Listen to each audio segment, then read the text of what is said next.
Tapia te patasia tu io polinga ole manmano Mapam pam ai ole lora Tanya te oi sungai lewo Tapia te patasia tu io polinga ole manmano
Talofa tu le mai moma le whaafonga mai le tātou atunu i le nei tai au fou. Ea misa i o le nei ha so fou. Ea o le nei ha so lua. Aso se fulu le nei o mati lua afe. Lua se fulu ono. Whamalo atu, talofa atu. Ea i le sua whamalo malo Yesu Kiriso i le nei tai au fou. Ea le i whea ngai le tangata malana ea tia ai le nei fo yaso. Se o tātou to mua me mtau tu sae sula ina le alofa male anga le nei o le tua. Wa lona lofa pole fasoa ya ti tatou tatu tapo inga le tua o le asaunia mtapina ina lana o ona le fionga le ti akono ya leo fa maile kalisia katoliko fina ngalo feloa i tolu ya maile kalisia katoliko i vao ala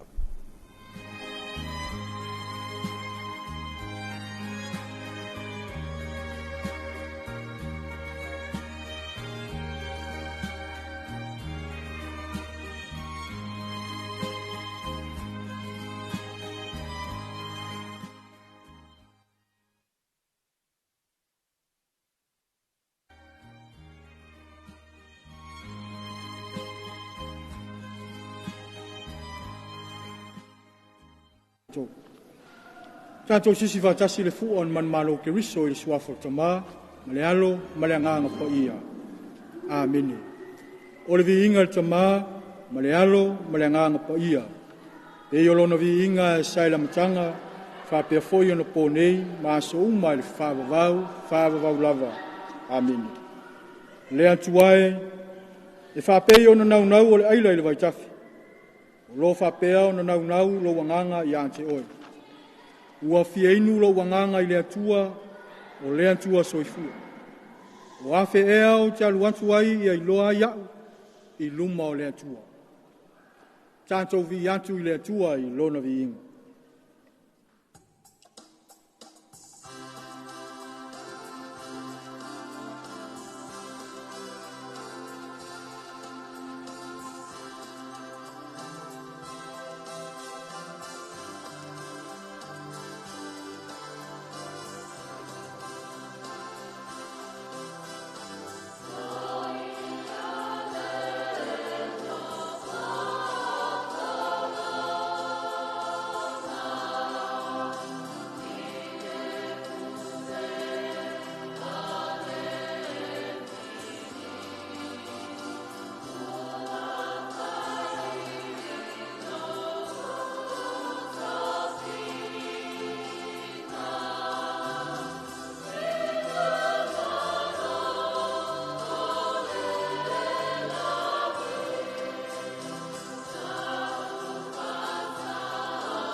Ia whatasi le li mautou, ia whatasi o ia malo wanganga.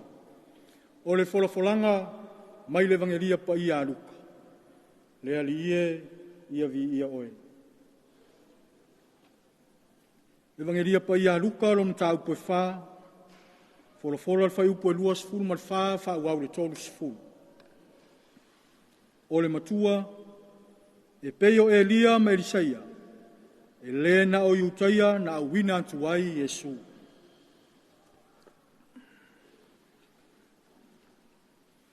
Ua whetala iantu fo i o ia, e moni o te whai antu i ante o tau. E le talia se perfeta i lona nuk moni. E moni o te whai antu i ante o tau. Sai Israelu i ona po e lia, o whawhine e tō tele, o e uotia lantou tani. Na punitia ai le langi i tausanga e tolu, ma masina e onu. Ua onge tele ai le nuk uma.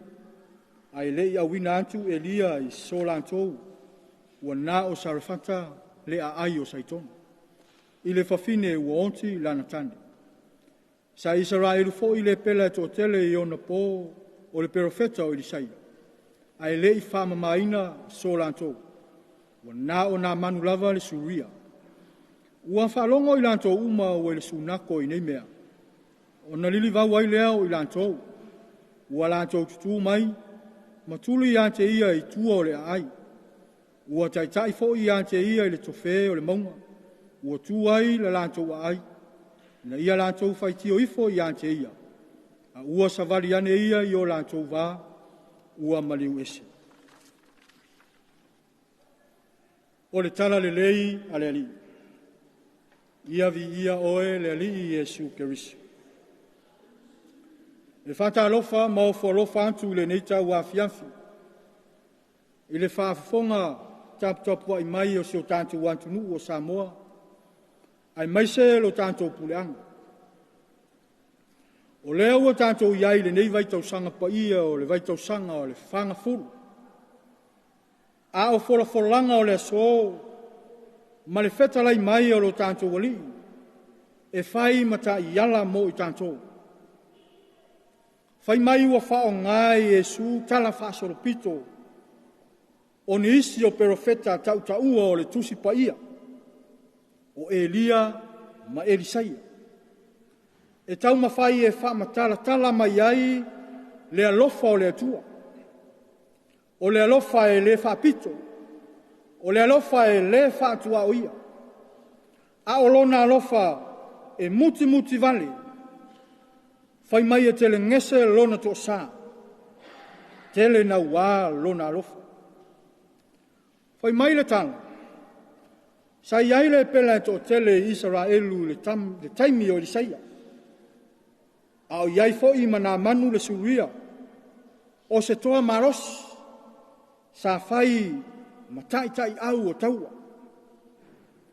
O le mea na tupu. Po le ale toa tele o le pela sa Israelu. Ai fai mai wana o na manu lava. Na whama maina Elisaia. Ai fai mai o na manu o le suria. E whape na fo i le profeta o Elia. Fai mai ina ua o le onge tele i le nu o Israelu. Pe tusa o le tasi ma le afa tausanga. Ai na iai fo i ma le fafine sarfanta. Ua oti lana tani.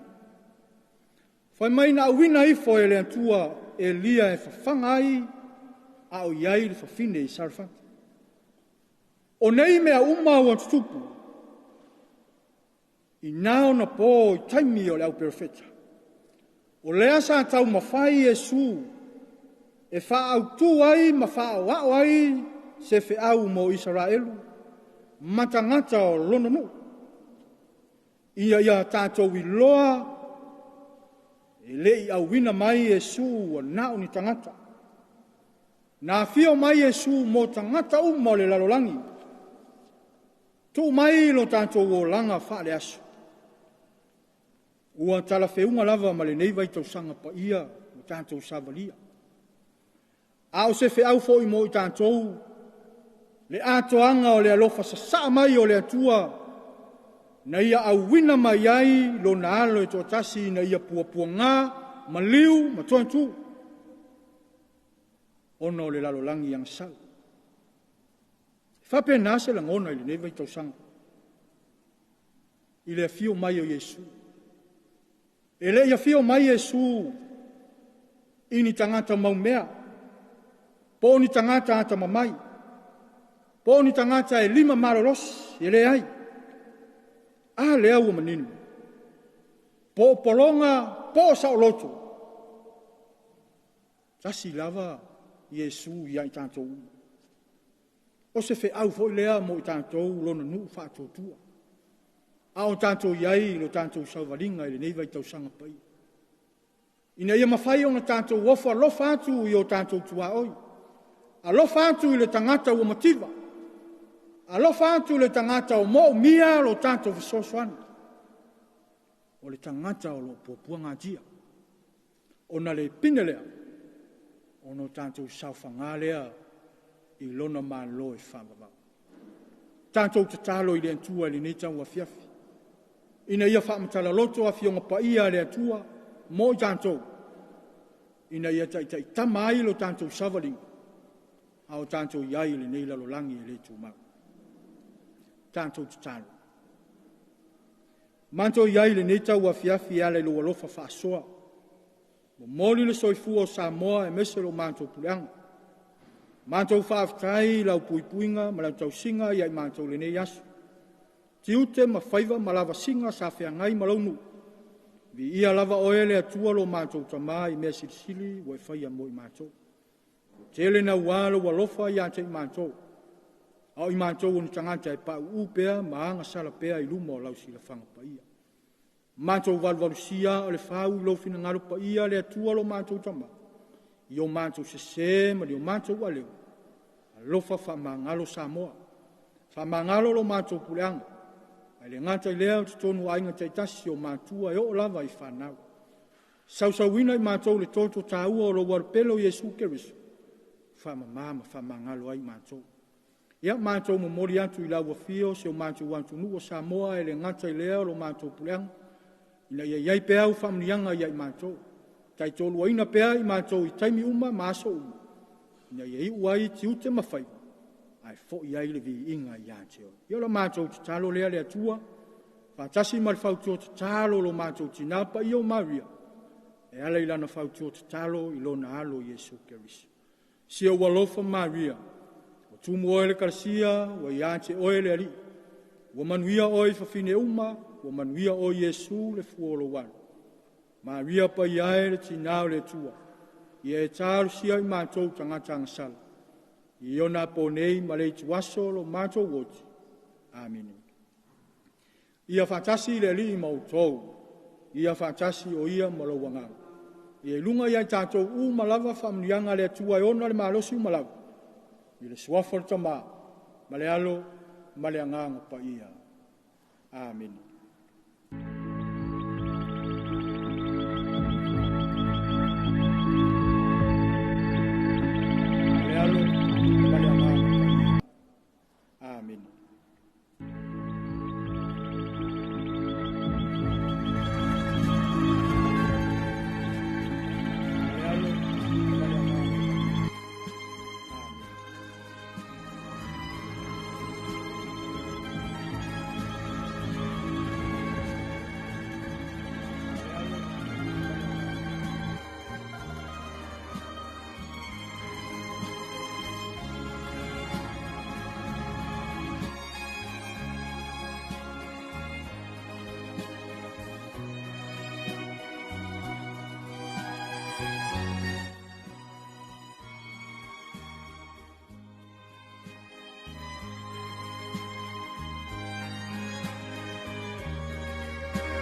Ua whafonga le tatou atunu i le tapo inga i le tua. Pea na saunia e lana au ona le fionga le tia kono i a leo whamaile. Mai le kalisia katoliko le fionga uvao alamtanga luenga fina ngalo wheloa i e tolu. Ia i le nifo i vaenga le tai au. Ia, o lea ua mai atu i tui whaito o le langi. Ia, e ala i le tātou taulanga whaafitai. Vi inga o le tua me le kalisia katoliko mai aua i le motu i sae po Amerika Samoa tawalunga tuai le tātou tāpo inga i le ni fui vaenga o le tai au.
Wa o tu e vi fale olo savelio I nei la fatuanga sa taua whalonglongo atu tu e pi le ala leo Samoa.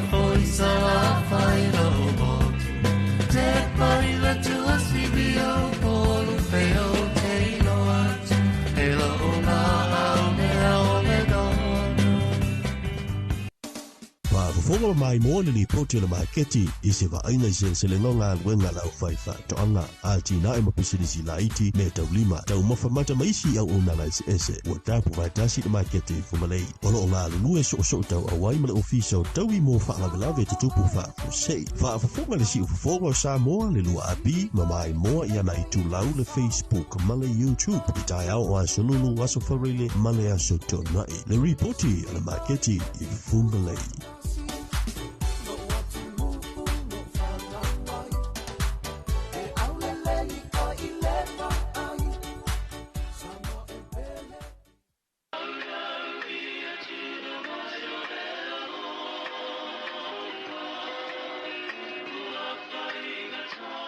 Songa, o whenga sawa ia musika. Oi, ole lua api ni marfa o amo. Oi, a ole wha mo tasi o fitu tasi mo whale hei lau liki o. Au peseanga. Ia, mana tua fo oi. Ole lima fa o amo. Fa mo ila tasi male tasi. Iwa lua tasi male tasi. Ia male nga. Tasi o fitu tasi male fa mo. Oi, e sa o fo. E te mo fo I radio sino app. Se nga ole download ai lau telefoni. Ia ona on mai leo ole tu epi. Ia le marala. Seki ale tu e pi. Tau pa.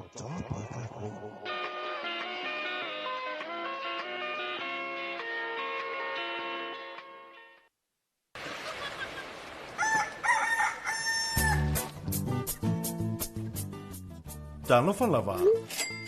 Yes. Ua si tia le tau o fesuia inga o tupe wha amamoli le Western Union. O lona winga ua wha ateleina tupe tala.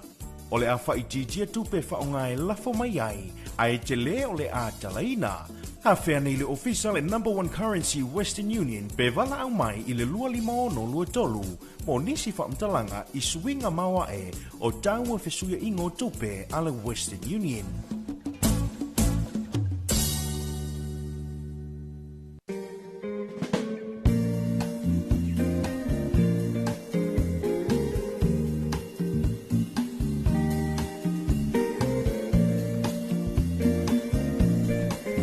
Fa Talofa atu ia ile nei foi vaenga o le taiao ma lo le sui fo manuia ma le langi mamai lo tatu watu no. Ia le talitununga ia ua tele ina malei fo mai le I whanunga le lei. Ea Samoa ile nei foi ia solua a mesi ai o le nei foi taiao fou ia o se aso e whao popo ia I le soifua ma le ola. Ia mesi ai ia o le nei fo I tai au fou ia I le anga le lei fai pea ma le anga le lei tuli loa le tua ia mo I tātou ia o whea lava le mea o lo e mafuta mai ai ma e whatasi mai ai tātou por kalame le nei tai au whatalo whatu whamalo atu whatalo whatu I le mai mua whafonga mai o le atu nuu ia I ona tūlanga whalupilupeina ia le a inga salvi ia pole au ona tofia le tua o te itai o le tātou wa tunuu ia misi fo I tupu matamali I whale upolu whailaunga ma lo le soifo manuia ma le langi mama le tātou polu kalame o le Talofa Samoa ia I le nei fo I vaenga o le taiao ia tāli tonu o lo manuia mea uma ia I le nei fo I taiao fou ia le fo I wa matita pena ia mausu fo I le toatele I tiu te mangalua a o nisi ia lea ua mai a mai foi ia pe ua manava mai ngā luenga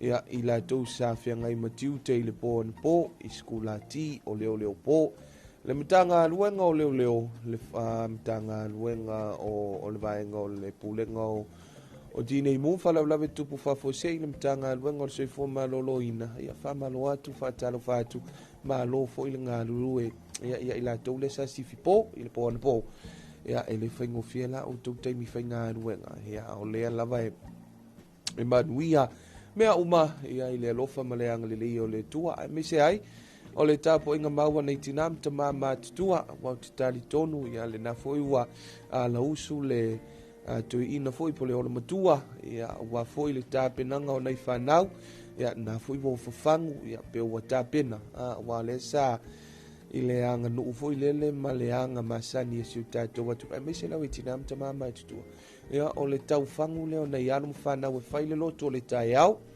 whaaftaia le lofa o le tua ia wasa ta oto mo fa le nu o le tua ia misi foi o siu tato watu no le pona po ia ai tato tele i mafo fo wina pe tato te au mai le nei asu fo ia o le nei foi tai au fo ia ai whaftai le ta inga le tua ia malana pui pui ngai le pona po ia ai le o tato wa ia i le nei tai au fo ma le ala fai mai ei whanunga le lei ia po kalame masani i tai au vai asu te itasi masu te itasi o le Talofa Samoa ia i nei pe ni sula i mulinu le tato ofisa au tu fa Talofa tu ai so se pa anga umalawa a le tato wala leo ia lo fai ona mafuta mai ia i le nei fo i vaenga o le tai au ia o se fa malo fo i male fa Talofa i tai le tato watunu awa mo le silafia o le so lea e tau au fia ai le fono le pale mene po le fono au fai tu la fono ia wa foi nisi o mata upu ia o nisi foi o tu la fono e ona mala malama e au foi na si la fia e luta tu wa tunu ia au se vaenga tau foi ia me fai ai ona fa fonga luta tu wa tunu i tau manga uma le fono au fai tu la fono le usui e le so fai ai ona e fa fonga i lunga o le tato wa ala leonei o le tatou Facebook page, le tatou YouTube channel, Radio Zeno app, ia maso se malunga foi le tatou wala ata, e mwhaiona e maua mai ai, ia le fono le pale mene, ia whaatalo whaatua i teita i o le tatou watunu tali tonu foi, ia le na foi wa tāpena mai, ia wa foi le fono tanga, ia o le nei foi aso, ma le nei foi tai ao. Ai se i tuina atu le tatou whasisilanga le nei, ia ua foi le silafia ai e le tatou watunu ia mai le ofisa o le fono au au whaitu la fono. Whasisilanga whalawai tele me le ofisa o le whailautusi o le fono au au whaitu la fono. Tu la fono tau whaofi o le a whaofi atu i le fono au au whaitu la fono. Tu sai ma tu la fono tu mau le pale mene. E tu ina atu nei le whaasisilanga whalawai tele o le a whaofi atu i le fono au au whaitu la fono. I lana fono tanga le amatali e le asolua se fulu o mati lua whelua se fulu ono. Ia tu la fono tau whaofi ua ta ua nei. Mo mua, tu la fono tau whaofi o ati na i tu malo lua whelua se fulu male ono. District Development Bill 2026. Tu la fono tau whaofi o le resitala o whamtalanga whamaunga tau nono ngā tupe lua afe lua se fuluono. Credit Information Register Bill 2026. Whai le aso nei, aso iwa mati lua afe lua se fuluono. Sainia, sa tama le atisa uite me tala. Whai lau tusi o le fono au whaitu la fono. Tatou whasisilanga na me le ofisa o le fono, ia po le ofisa o le whailautusi, ofisa o le whailautusi o le fono, au whaitu la fono, ia wao leo ta ua, e lua tatou tu la fono tau whaofi ia, le ala a whaofi atu, ia pe le a talanoina, ia i le fono le pale mene i le nei fo ia solua. O le whasisilanga le nei, ia pe on tuina mai le aso ananafi, ia mai le whailautusi o le fono au whaitu la fono le fionga ia sa tama. Ia e mise ai o le tatou ofisa o le whailautusi. Tūlanga fo i o tu la fono nei e lua. Leo le a fofonga ia i lo tatou watunu i le fono o le palimene. Ia tatou te talo i le tua ia sao mauli. Ia ma ia whapena fo i o na whamanuia le tua ia i tūlanga fo i o le taunu manga o le fono au hao. E ole afianga iai ma tatou watunu. Ea, o leo wa se me foi le teimi ea wa le tuina atu o tatou tala o le tau. Mai le ofisa o le vai tau. Ea, pei foi ona iai le ne ia solua.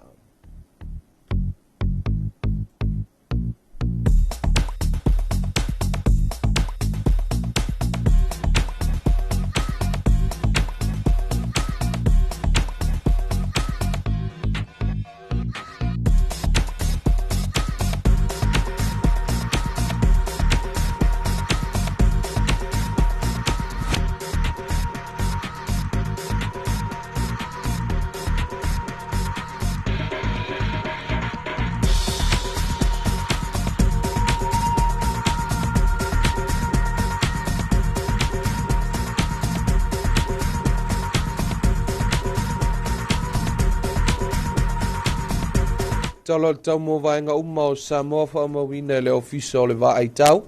Ile i tulai a falali mai le tai au nei. A so lua se fulua mati lua fe lua se fuluono. Winga o le tau, o au susu o le vaito e lau o lo o fiti ai pe Samoa ai pe tai se vaenga pe au mamao le ea. O lo ta autopea i sisifo ma e au maia timu fa bene William Faititili e a fia ai le atunu inisio taimi. Fautuanga malapta inga fautuanga mo timunga mafalo fa marsia pe mo lau fanua o Samoa. Talo tau mo polu vaenga matu i sifo falfa pia manono sa e sauti sifo ale pata sa fata si umu malefanga. Mo le so e awa o inisio taimi ma e to ulu vava solo ai timu. E mamafa e pupu inisio vaenga fa pena i wila mafaititili e ono iai. Talo tau mo savai sa e matu i sa e sale longa sa le aula. Matu i sifo a vawa sau fale alupo sau te palauli lata mane iafo. Mo le so e awa o inisio taimi ma e to ulu vava solo ai timu e mamafa e pupu inisio vaenga fa pena i wila mafaititili e ono iai. Talo tau mo ngā sami mga te whale o Samoa whamawina li tulai a whale lima i le tai au nei a solua. Se fulua mati lua fe lua se fuluono se i au lia le vai lua ngore po ana ni. Winga o le tau au susua sa vili mai vaito e lau. Matu i sae o loo a fia i pea o ngā sami o Samoa. Fautuanga ma lapta inga e le o yeise fautuanga po se lapta inga o whamarisia mo lau whanua o Samoa. Ngā te whale mo ngā sami mātū mo le so le a angi le vaito e lau sa vili mai mātū i sae. Luas fulu lima il tolus fulu kilomita i le itu la o ngalu e lua i le lua tesima le 5 mita lona mawalunga. Ngā te whale mo ngā sami saute mo le so le a angi le vaito e lau sa vili mai mātū i sae. Luas fulu lima i le tolus fulu kilomita i le itu la o ngalu e lua i le lua tesima le 5 mita. Talo tai mo Samoa o le asolua se fulu mati lua fe lua se fulu maleono. Whamawina li tulai a whalima le tai au nei. Taimi nei o lo o PLL le tai o le se fulu maltasi minute te li tulai se fulu tasi o le asua tu iei le tai. Te PLL le o le tai le afiafi o le so i le toi se fulu maleiva minute le tulai o no.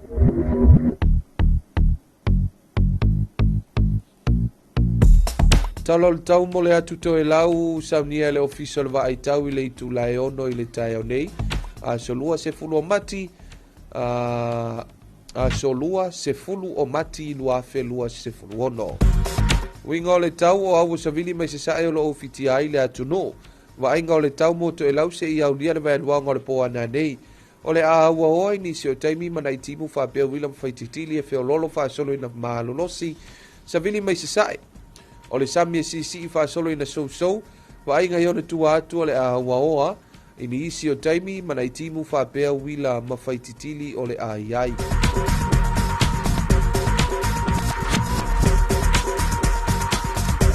Morning district forecast for Samoa issued by Samoa Meteorological Services at 5:30 a.m.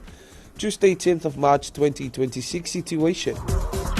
A moist northeasterly wind remains prevalent over Samoa. Meanwhile, a trough of low pressure still lies to the west with associated shower and a few thunderstorms affecting the group at times. Advisory and warning: heavy rain advisory and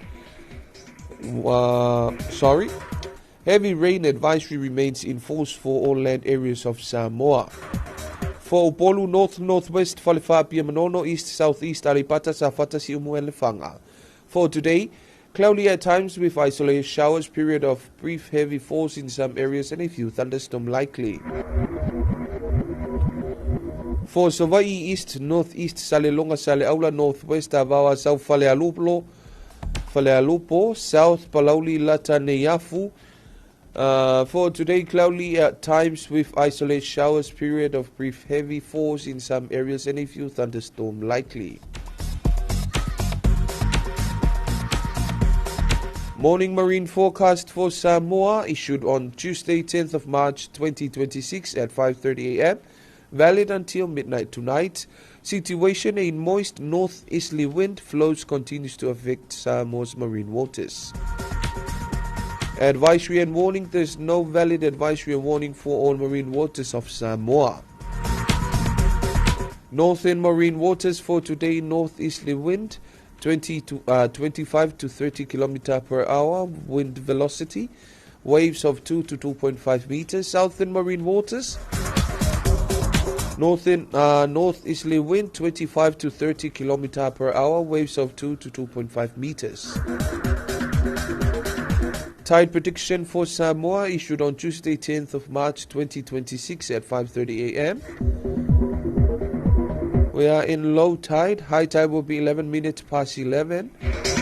And low tide will be 19 minutes to 6 in the evening.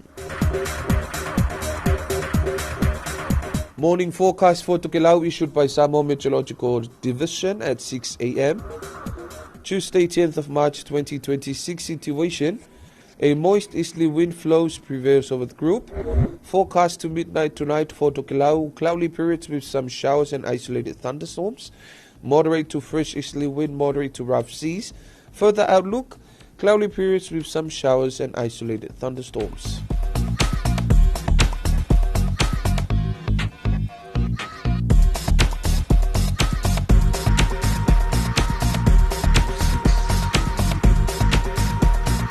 That is your an update of your weather forecast issued by Samoa Meteorological Division or Services for Samoa and Tokelau. O le tātou talo le taulena, pe on tuina mai le tātou ofisa o le vaaitau, o wafo i le sila fia le tātou watunu. O le nei ua toe valu minute o na tale o le itu lai fitu, tale fitu, tātou tale fau mai vei whanua, mai le vaenga o tale fau. Wa foi le sila fia le tātou watunu inisio mea o tupu o le tupu foi i te tonu o lo tātou watunu ma hea whawhiwhianga nei tātou se atulea wa foi le awina atu o tātou talo le tau whetu lima ma le pese tau whe ai le atu aloa.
e matau i le lalalang. A o mai nei unga wasunu i le api. Shalalala, olia papai, olia mamai, olia papa, olia mamai, olia papai, olia mamai, olia papa, olia mamai.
E toi whaatalofa i le tātou atunuu, ai alo mai lua o se whapupunga o talafou mai vai whanua ua mai atu whaatasia, mō lau whaafafunga anga i talatu mua, e o one lava li tū lai lima le afia whenanafi, o tū maupea wa ainga na mō lima wina, i le ono i le tai au le no fuanga o tufa i nei.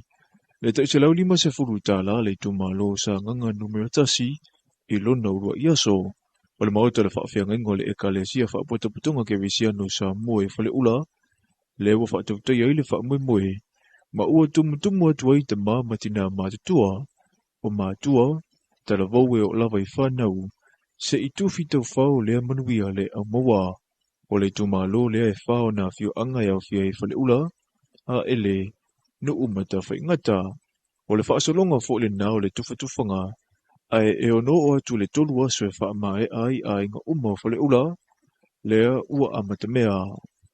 O le fau atu ia ua atanga ia tu whaisto o tele, masalo o le tong whai a wha mai al tolu aso. Ia a whai lava o le whai no mela le mai lava taimi tae o le ono tae o na amatai. Ia o le wha moe wha mai al fitu. Ia whailai o le a mawhaina au sia o malto tele peo na ine iasa. Salope na o le lua ni aso pea. Ia ona solo le maele. A mai a ele solo le manu. A mai anu ia ona matou whaamuria i lei ta whaingata. O le vanga tupe lea e tasi tesi ma le 8 miliona e tala lea ne soinia. I le amatanga le tawsanga nei. Ua saunua fo isa ma ina. E tala le tūlanga o le aso mua le whaasoina le se leni. Ia ona le sa ngaru doi lavar komiti e whamao popor vaenga le mawhautu ai nei ainga fo i elei au sia vaenga mana o mia. Ia le sa whaanga solo i anga ruenga. Taimina nei, ia masalo pe ngau se kasi le pasenge pe rua pasenge fo i o lato le koe whaaleia vaenga nea. O le au whaingo le lola sai ai le taimi o le pālotae ko kiki lava au sia le whaafe le ngomela lola pāloka. Pei tae la o le taimi nei manamato mai tau ia i lato lewa maua o mai tau ele whaamoe moe le malo ia lewa i manisi ele i mawhaina o le stala.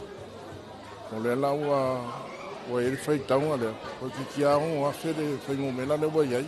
Olo o tō maulava ta iala ma ia inga e peo na whaasara la wina e le mtanga ruenga o tina matamai ta ia tina e wa whio anga ma nga whiso o ta i mo i tūmalo uma. E peo na iei le wha maarisi o le tuina ato pepa whanau. Ma le wha mauninga mai sui o nuu. E loa ai tangata moni o le tūmalo. ua fautoi na fo i le tumalo ina ia feso ta isu i komiti o le fono whaavai o lo i o la toa fiu anga mo le wha amalamlamai na tili o ta ia lo le se lau 50 tala mo le toi amatalia o a ngā whanau. O le tomo whai whaasoasoa o mātua whai taunga nai ai. Ia e koki kia mai armaku kaskisi marvaru le whamoemoe a lo tomo whai whaasoasoa. Tu na i foi se vaenga whaamanu e o mai le tumalo. Na whaafita ia le taita i fono malona ofisa la malo o na o le whaatonu uina o le fulafulanga lea sa nginga i le ea ua whaamama avenga i le mamalo le tumalo whaapalota o sanganga numero tasi. I le vāwala la telewhainga ua le malo Samoa ma le malo Farani, ua toia whea i le vaatau wa lea malo lo tātou atuna u, ma taula i le wafui ma tāutu, i le naunauta inga e whesoasoani mai a Samoa i le tūtau puipuinga, o le vaa le nei o le Vendemier, na a matala na au unanga i le tausanga ia whiwa se lawiwa se furu ma le tolu, i le mata i tuwina le saunga le mua tua ui o ngā sami, a Territorio Farani le Pasifika, o lea ua whaalau tele lana tautua i atuna u umailu tātu i tulangi, e sainia se whiangainga ma lea malo. Ua te lelo na sau i le maua i elona au paa, o le tele o whala au whaasa ina e ofi mai le Vasa Pasifika, e ofi ai masa mua i le amatanga le nei tausanga, na maua le avanoa e asia i le avaa e le ame pasa Farani Samoa nei, mai e tā ua i le whailoa inga matalafau mai vai whanua, i tū le lei ua lia e mai i le whainga paanga, ale malo Farani ma le malo Samoa.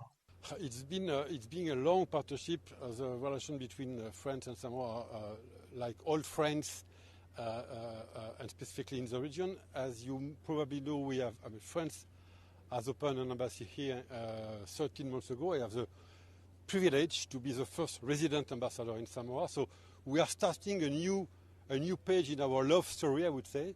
And regarding this, we are very happy to support and to provide any help that we can and that we can provide to Samoa.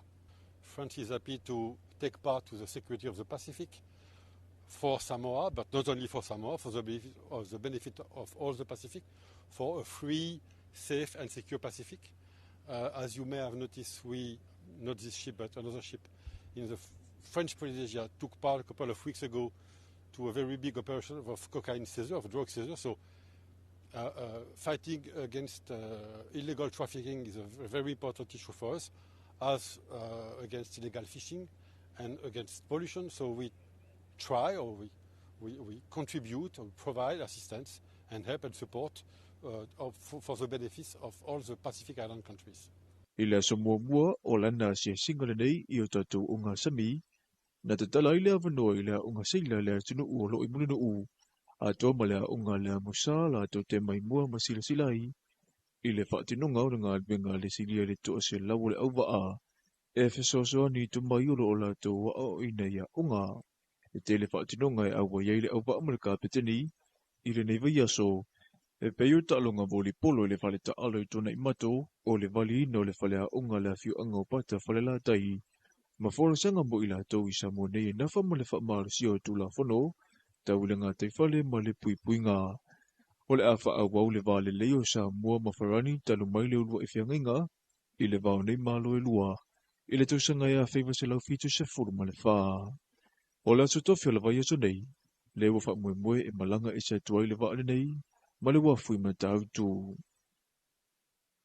E lua maarianga taua o unga na tue sainia i le vau le malo saina, ma le universitea wa o Samoa le amatanga le nei vai aso. O le whiangainga mua, e o fuina ia wanoa wha asikola sipi mo whanau ua wha mue e sa ilia la tau tikeri, i le sauwha ingo wha tufunganga po le Bachelor of Arts, i le papainga langala, ai la walunga i le mata upu o le hea o ina o le ngangana saina, o le isi maarianga, o le o fuina fo i leo wanoa wha asikola sipi mo so sealo Samoa, e tarasanga ina le avaenga, e tutongi umai lava mana unga taua o unga, mo ana sa ilinga i le poto saralau. O se avanoa e amana ia iwa na wolo tu ma ti e ala tu tau mo whenga i vaenga ese o unga. Ma olo o iele nau nau ta inga, e wha wau pia le tamu inga.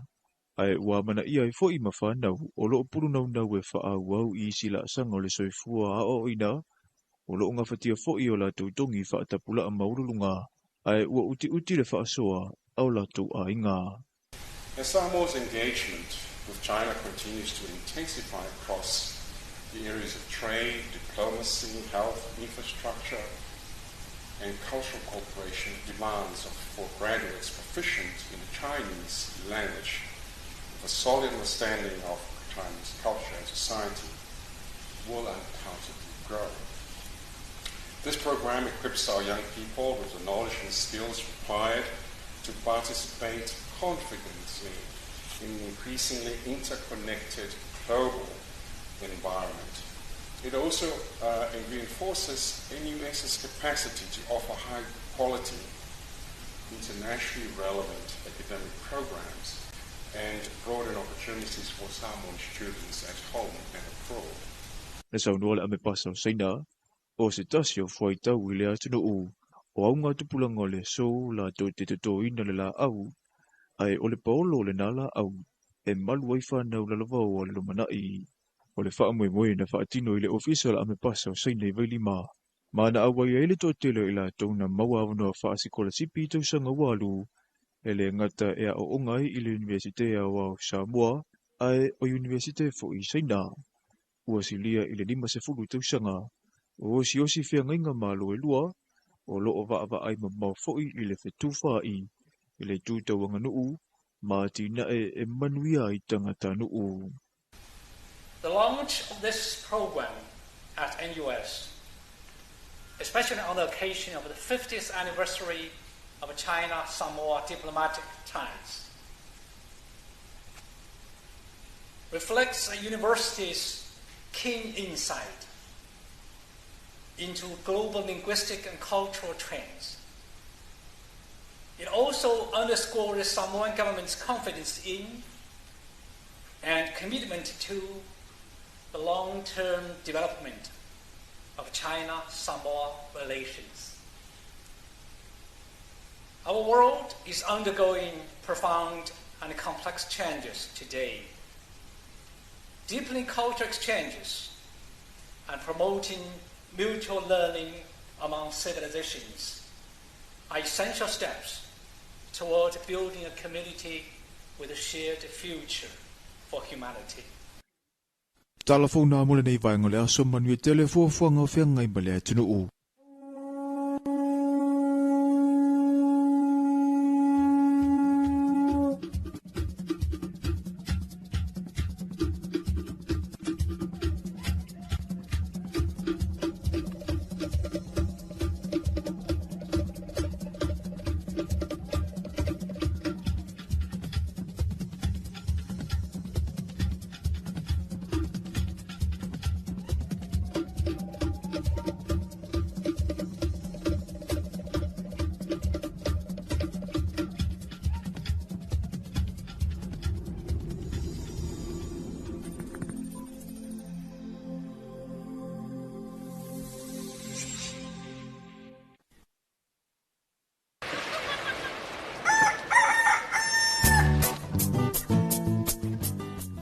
Talofa lava.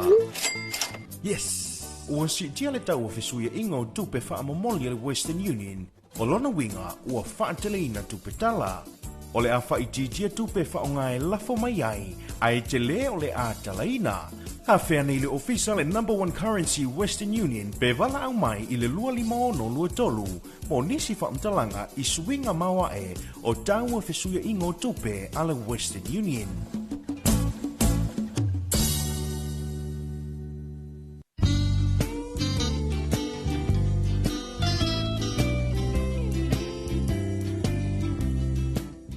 Toina, o fea e usu po ye.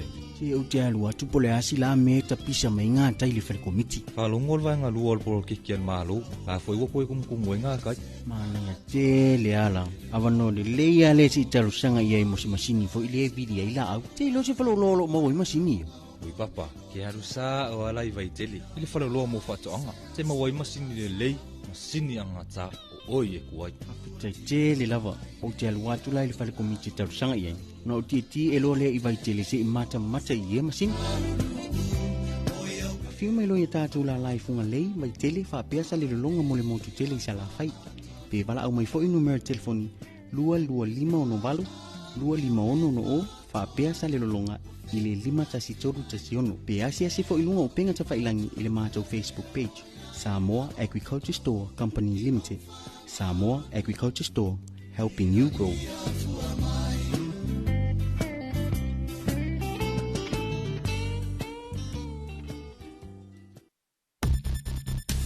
Puipuinga wa fianga le pesi ai le fa mai le dengue fever. Ya matua fa tama ia no fuanga uma e tautu ufua mana no foi namu. Fa mamala pisi mau tau tai ta fa fale. Ona le nei vai tau o timonga. Ua vai ai le tele o vai toa. Pau ta avale maisi me fai tino to ai le sua vai. Ia matua fa mama vai nga uma nei. Ina ia tau fi ai le pepeso le dengue fever ile atunu. Tato ngalu lue fa atasi. Mo se sa moa maroloina. Mo nisi fa matalanga. Fa so ta intanga wenga le soifua maroloina. Telefoni ono varu tasi o. Le wala leo numero tasi Samoa. Tuipi le si ufufongo Samoa. Vala au mai le vaenga le maketi. Mo sau fa la wiloa e fia faya i se tau fa amali loto. Mo le fa mama avenga. Mo oe malau bisinisi. Ua so ai Samoa. Amerika Samoa toke lau malelalangi atoa. Iana la leo a mo 5 fa o. Fa mo iwa tasi tesi maletasi. Iwa lua tesi maletasi. Maletasi o fitu tesi malefa. Vala au nei loa i le telefoni. Valu fa lua ono tasi fitu. Ma fa fesili mo le vaenga o fa lau iloa. Tuipi le si ufufongo Samoa. Numero tasi.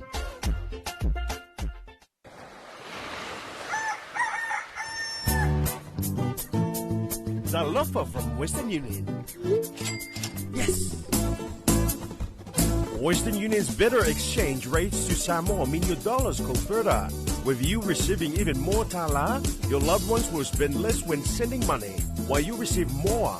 Head on over to a nearby #1 currency location today or call 25623 to find out more about these great rates.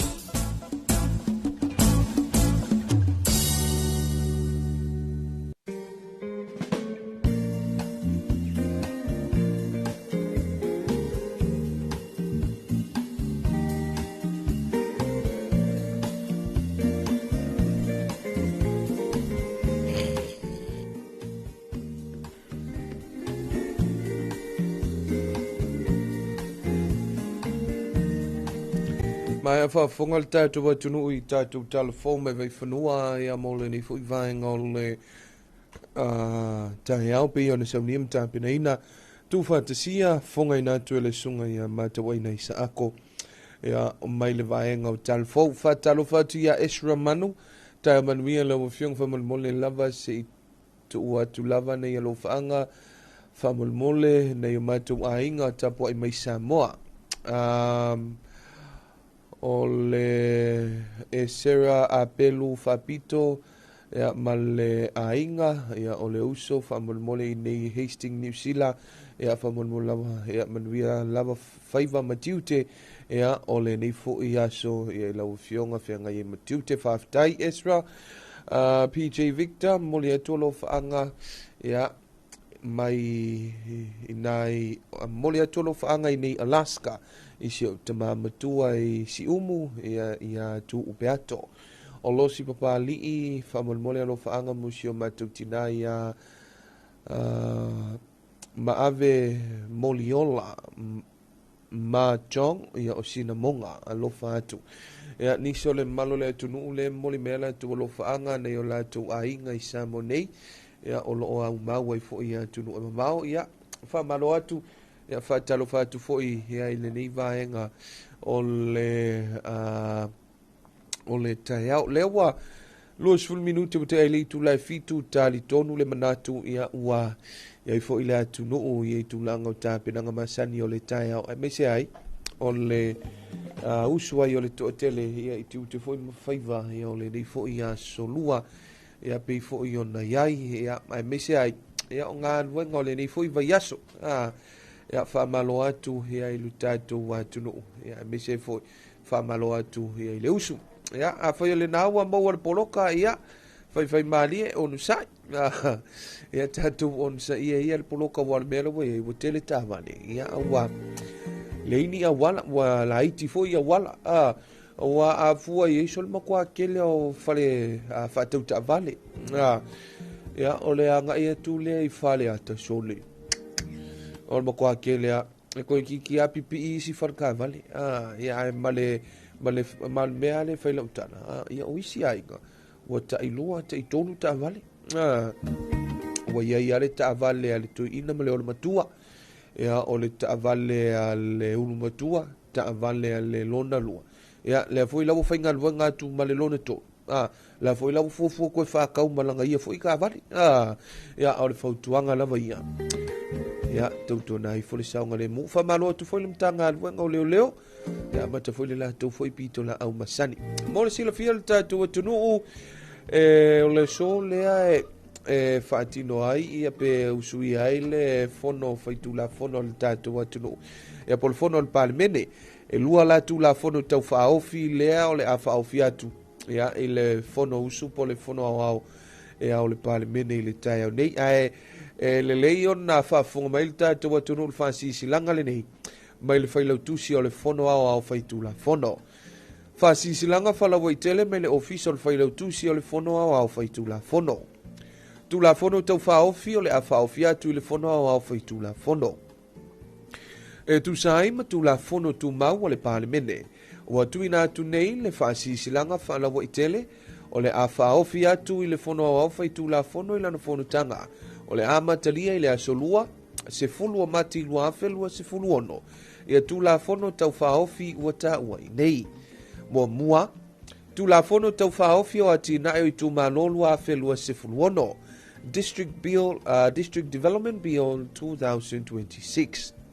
Tu la fono tau whaofi o le resitalo wha mtalanga ma wha maumonga tau nunonga tupe lua afelua se fulu ono. Credit Information Register Bill 2026. Whai e lene aso iwa o mati lua afe lua sifulu ono. Sainia, sa tama le atisa huite me tala. Whai lau tusi o le fono au whaitu la fono. Ea o le tātou whasisi langa le nā mai le official whai lau tusi o le fono. Ea po le whiongo whai lau tusi o le fono au whaitu la fono.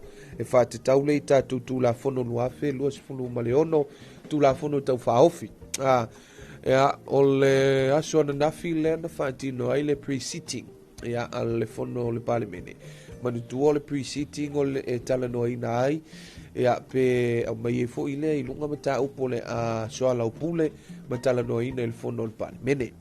Ia talitonu la pe le mai ai la o le pre-sitting le ai le aso ana nafi.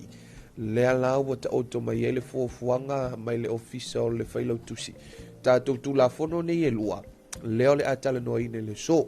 Mantua foi, ea o le tātou fono le palemene le aso, o le a unu fale foi, a tātou suita o va foi e lua. Mai tu malo, fa palota ian fatino la tu whainga palota le titi, o maisi ngano lua, ma safa te tasi. Mantua safa te tasi leo wa tofia mai ai, ia le afionga ia tunu mofono Claire Taitin, o le vaenga whaupuwhai le whatutua le tua Samoa watasi o vaisi ngano lua. Leo wa tofi ai le fionga ia motupua Henry Papali. Ia o le suita wafo i o le fast po le whatutua le tua Samoa watasi.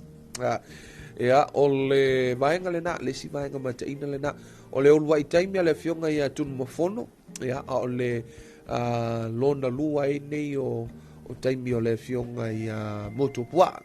Matua motupua le sa se e le no fo vaisi ngano lua i le o ia o se suita o vatu to tasi. Le alana to e whama vailan to finga o ia o le whaipule o le itu malo. Le alana fo ia iloa whaatino ia le whainga palota po le whainga filfilinga vaisi ngano lua. Le alawa to e tofia i o ia e a vea o se suita o va mai le whatutua ia i le tua Samoa watasi. O le fionga i a tunu mafono Claire Taitin nena tofia mai le i tu malo sa whata tasi. ia mantua le tu malo le nei le sa se e mai ai ia le fionga ia seve te I fui mono ia I lona suafa seve te I fui mono le ua fa suafa ina ia napu le fionga ia napu mantua lau le fionga ia seve te I fui mono mata upu mai le famsinonga ia le ua mafua ai ona toe foi le tu malo le nei fa tino le la tu fainga palota ia o le la tofia toi tofia mai lava sa fa te tasi ia le suita mai ta mantua o le suita mai ta I le sa se ele no fo le tu malo le foi la o toi fai mai sa fa te tasi o toi filfilia foi sa fa te tasi le isi foi ta mai ta ia po le tina foi ia e toi se e mai ia ile no fo mo le tu malo sa fa ta numero mo mantua sa fata numero mo a mata mai nai sala mo se pa ia loto fanga e be tu malol na sa le foi la wa tele na hanginga I lungo le ea ma wa fa maunia foi le fionga ile pale mia tal tonu foi la e be foi la le so o le fati no ile fa ma vai ga alo ia o le sui fai pule le tu malo vai monga tolu ia le ia le fionga ia te oli seu le fionga ia te oli seu le na tofia ona wo famanino le fionga ile te tai le tunu ia ole ua ia tau au ino le tusi o le ale suil tawalni ia ma o ia ole te tai fo le tunu o le te te fono na le tatu wang fa po fa le fast pol fa tu le tu sa mo tasi tal tonula o le sifoi la na fainga palo tele titi le la ia o le tu malo vai mo tol ia tatu te talo ile tua ia fa benao na sao mo o le tai nei ia wa esale o esesio ma to pito no nei ia I mulino mo si le fia fo il tatu watu tumu ia le tatu ofisa o fainga palota le komisio fainga palota ila to ia le to e fo mai e fatino la to restala ia ina ia foi ona mo e tono lo palota mana tua e le mo fai ona mo wala fa man vianga foi leo le fa mama avenga mo to e foi o fa na wa onga ia il se lauli mo sfultala pe a fai e te le recitala ia ma mo wala so fa tono lo palota o ni so itu ma lo le wa fa nga solo pe foi ona fa fonga I tatu telefon mai vai fanua le tai au nei mai le sunga ya mata waina o le tu malo sanganga numero mua o le tu malo na le wa telefone fa se fua ia la tu se lauli masfu o isi to tele o isi tu malo sa amata mai lava fa unga lava yasu fa solo mai nei va yasu ia la foi va yasu tu na yatu ia o le mato I tu malo le nei foi va yasu o le mato I tu malo vai monga numero fa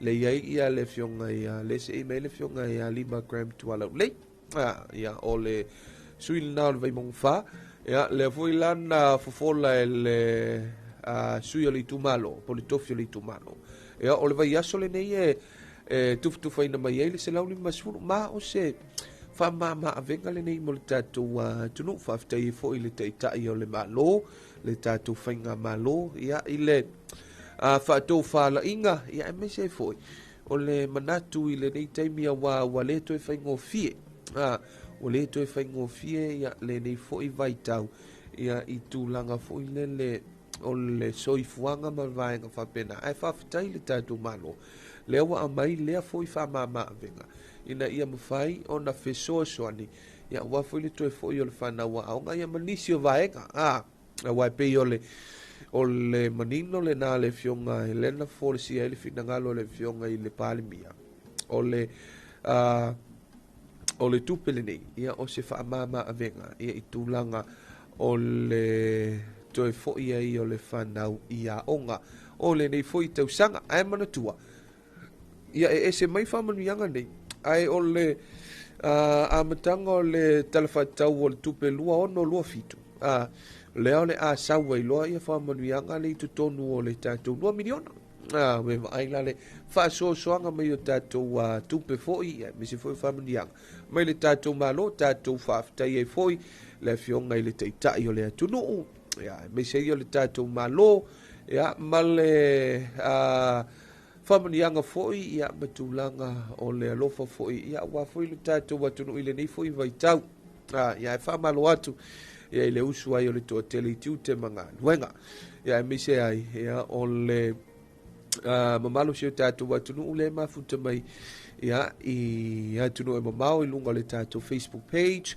ma le tātou YouTube channel Radio Zeno app ia mise ai o le tātou wala leo le si ufonga o Samoa le tuwaibi o le aso nafi lena maua mai ai ia pepa o whamtalanga o le afionga i le sui palemia ia o le minista le o tupe le afionga i Moripola ana rosa ale molio lea e fai ma sui o le afionga i le teitai o le malo po le palemia i le fono foi leo teitai o le malo le taupulenga po le choko i pepa lao whamtalanga mai le tato malo o le awaia i o le afionga i le sui palemia ia manatua o Samoa le teitei fono i le fonutanga le nei manatua tātou tali malo i le fonutanga o teitei o malo le taupulenga lua felo sifun malfa le chogo manatua i whainga whaavai lava ia le fonutanga le nei o teitei o malo le taupulenga o ai lava le atunu e tali malo o le atunu ufoina ia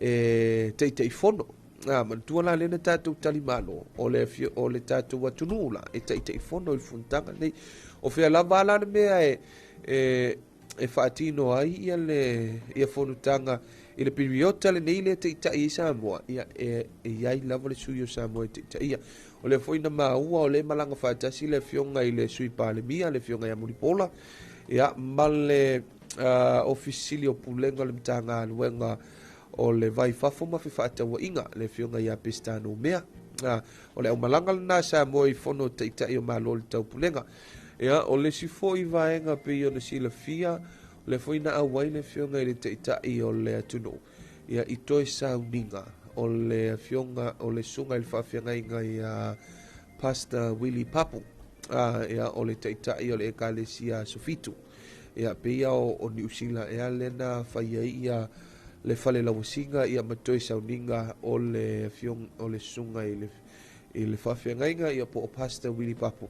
le foina moli mau ai ia le fionga i le teitai o le atunu ia o le moli mau wa Samoa ia matangata umalamu Samoa ia e ala foi le teitai o le nei foi e kalesia ia le kalesia Sofitu mantua le fionga ia Willie fionga i le sunga i le whawhianga inga ia Pastor Willie Papu ia mo te le foi lo le sao i le tātou foi atunu i le tu whaleanganga ia ma le folfola ino le opu folfola o le tua e tō matau ina hai foi ia nu tātou atunu ia o le tele i o vaenga foi sa awai atua i le tātou malo ia o le whaiunga foi o le vai aso lena tuana i atu lena o le fionga i le sui palemia ia te lupe mau iau tele po mlinuku o le sembo le foi sa awai to e sauninga o le fionga i whaole sa katupau ia o le foi sa se e mai o se sui faipule ia o le palemene ia o le minista foi o le mtanga anuenga o whamsinonga maos o ia foi o se tasi o lo ia ia le foi sa fai le fionga i le sui palemia le fionga ia tolupe ia fai masui o Samoa ia mataitai foi le tunu masui o le malos le sa awai ia e moni mawina to e sa uninga o le nei foi taitai ia po le foi tamali ia wolo foi lona tautua i tonu siu tātou atunu ia maletele ai o vaenga sa tutupu ia pei foi ona whetāloloa i ei ia taitai o le tātou atunu au le aso ai ana nafi whaasolo mai le po ana po ia e meise ai o le nei tai au ia na o tala noanga lava o le fusuanga chai o petaia ia po le alo ni Samoa ia whaamalo atu ia manetua na uma le tamusanga suma le lua ma ua whaamawina foi le Talofa sorpito ia o le ali le nei o chai o petaia ia o ia le ua o lua i taua veina ia le fusi le nei ia le vaenga o le safa boxing ia po le vaenga le lena saini ia le kon karate ma le alo le atunu ia chai o petaia ia mantua o le mea uli le sa fetawi ma le ali le o chai o petaia ia o le Amerika le tangata ia ma sa ila ua ia matau na o il fusuanga sa kau kuli le mea huli nei le se vaenga foi le ai kongo ia sanku ai umai fona ia o le vankuri ai ia te yo pitai a te tonu pe o le tactic le sunga ia te yo pitai le sai ia ai faftai le tua ia o le lava fa wau ma fa mawina pe ia le ia nisi o fusi mawa ia foi mal fusi fa popola le safa boxi le awa o lua I umia le alo ne o Samoa. Ia mana ia whaafitaia le tāpo inga le teitai o le tātou atunu ma Samoa atoa. Ia e misi foi o nei o na mātua. E misi o lona ainga. Ia o ia alo tu foi ia ne tāpenanga. Ia matulanga o le nei foi fusuanga. Lea foi sa momoni foi whama lo le teitai o le tunu. Ia e ala I le alo le nei o Samoa. Ia na ia foi tau ma whainga. Au leo te lua sifunu male 5 minute o le tale o le itu la valu e amantua tale valu to fa fonga le au vinatu tatu tale fo mai fanua fa Talofa tu ya li o ai nga fa le tangwa I mafuta mai Alaska fa pe mai Talofa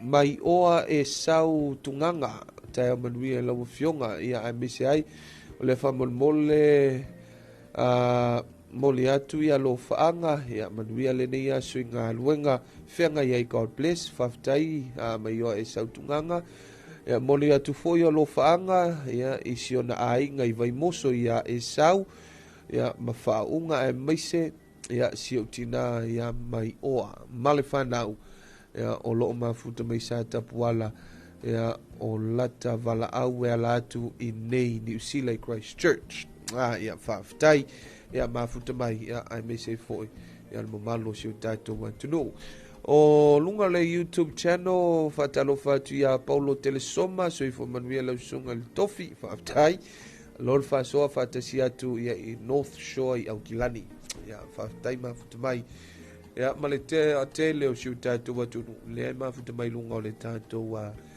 Facebook page me sai o le tato YouTube channel ia ile nei fo I vaenga o le taiao whaafianga ia mai le au whai pese ia o le kukama ina ua te luas fulu mal 3 minute ia o Natalia o le itula e valu whamaro atu le tātou atunu ia I whaiva foi matiu te o lo ofenga ia mese ai ia o le usu ai foi o le toatele ia I le ngā luenga ia male manei matua ia o loa nga ia tu foi mole ina o nei whanau ia onga.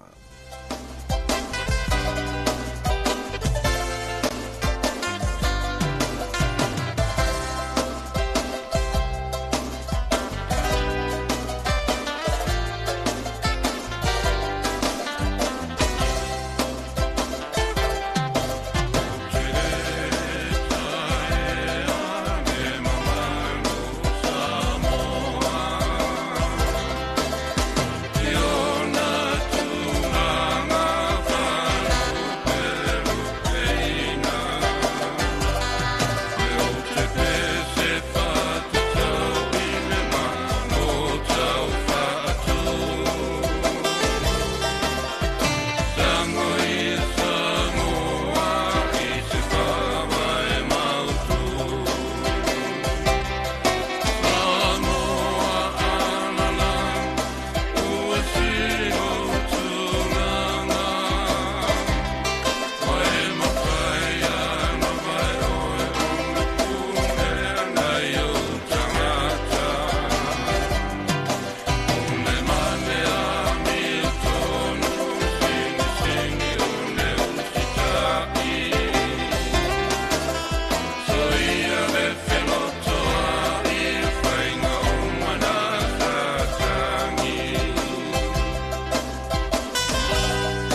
Oh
Nisi o whaafianga ia o musika sui filoi o le ni fo i vaenga o le tae ao ia pe o na whaafifia tuai ia le sunga ia suao Felice Mikaele ma le ulufia lo ao ia le nei fo i vaenga o le tae ao le o toi fitu minute o na tali o le valu ia le tautua fo i le nei ma le onanga ia an lau wala leo le si ufongo Samoa ia le tali tonunga ia o lo o so longa manuia lava ma whapena lava o na manuia le nei tae ao i le usu ai o le tuatele ia wa matafoi o na poloka whamalo atu i le mtanga aduenga o leo leo a matalia foi le la taupito la au ia o le taumawhai foi le tu i titia ia le poloka ia matamawhai whaasosoa mai ia le mamalu o le atunu ia maua mai foi ala tu taimi whainga aduenga ia a o le ono sai lava maua lava le ono sai ma whai malie mai le se me te tope mai e fua mai whanatinati mai ia ai ngalo ai lo saunga le mu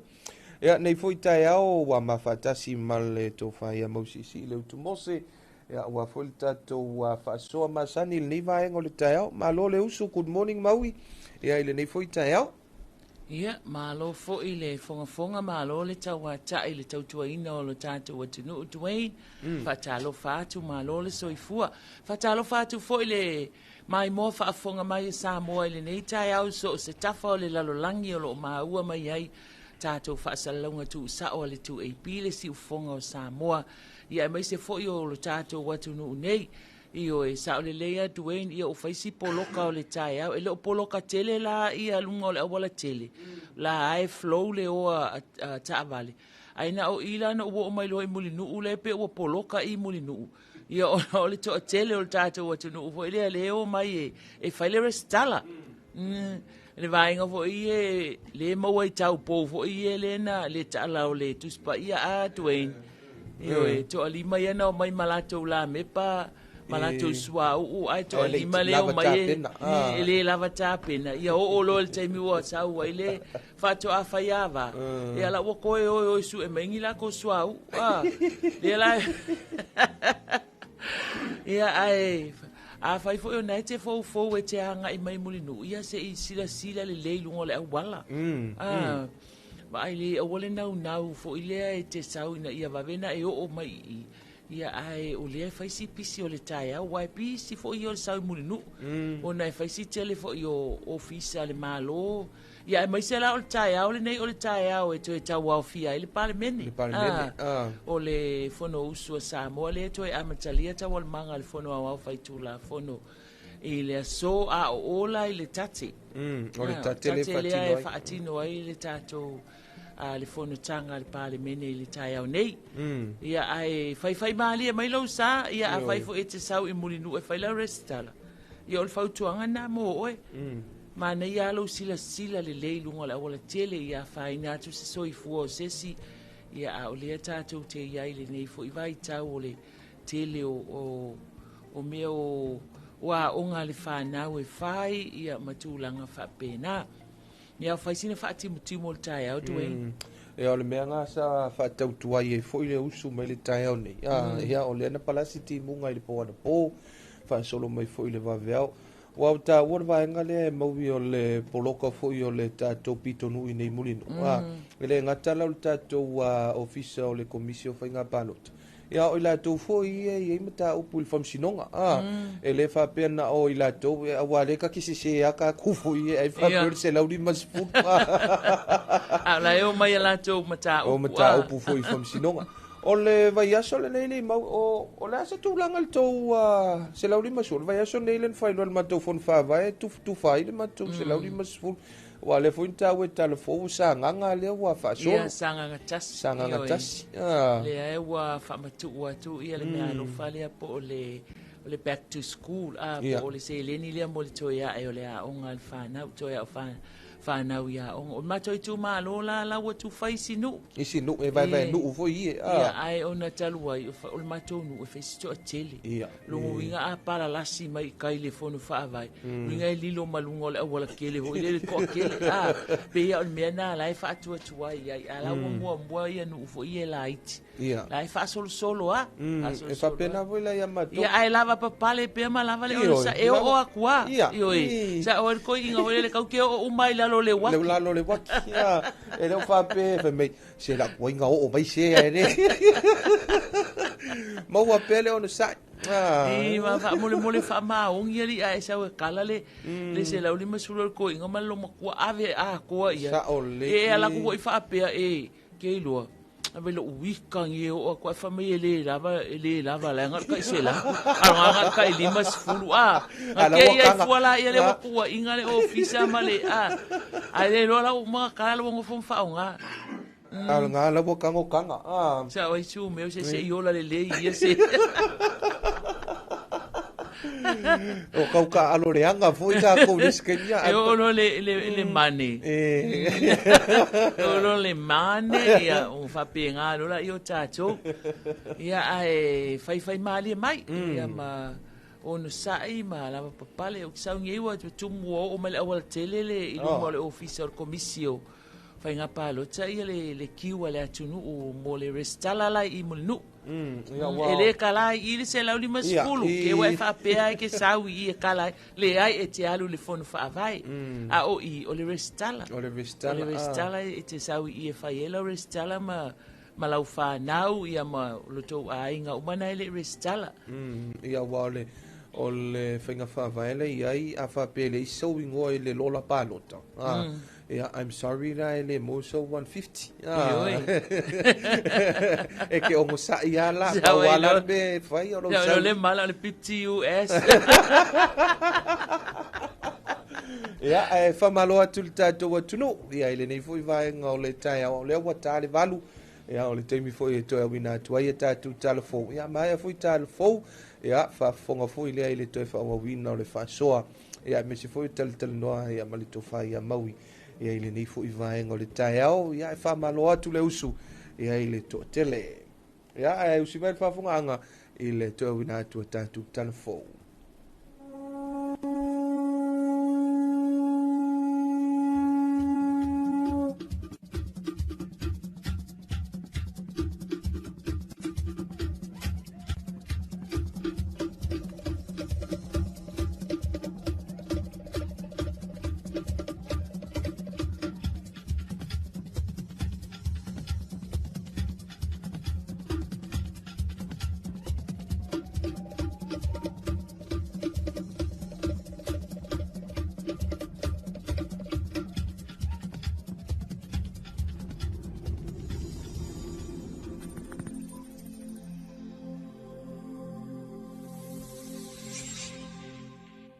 E toi whaatalofa lu tātou wa tunuu, ai alo mai lua o se whapupunga o Talofa mai vai whanua ua mai atu whaatasia, mō lau whaafafunga anga i talatu mua, e o one lava li tūlai lima lea fia whenanafi, o tū maupea wa ainga na mōli mawina, i le ono i le tai au le no fuanga wa tufa i nei, le tau se lau lima se furu tāla le tū malo sa nganga numero tasi, i lona urua iaso, o le maota le whaafia ingo le ekalesia whaapuataputunga ke visia no sa moe whale ula, le wa whaatautai ai le whaamoe ma ua tumutumu atu ai te mā matina mātutua, o mātua, tala vauwe o lava i whanau, se i tuwhi tau whao lea manuia le au maua, o le tumalo lea e whao na fio anga iau fia i whale ula, a ele, no umata whaingata, o le whaasolonga fo le nao le tufanga, ai e ono o atu le tolu aso e wha mai ai inga uma whale ula, lea ua amata mea.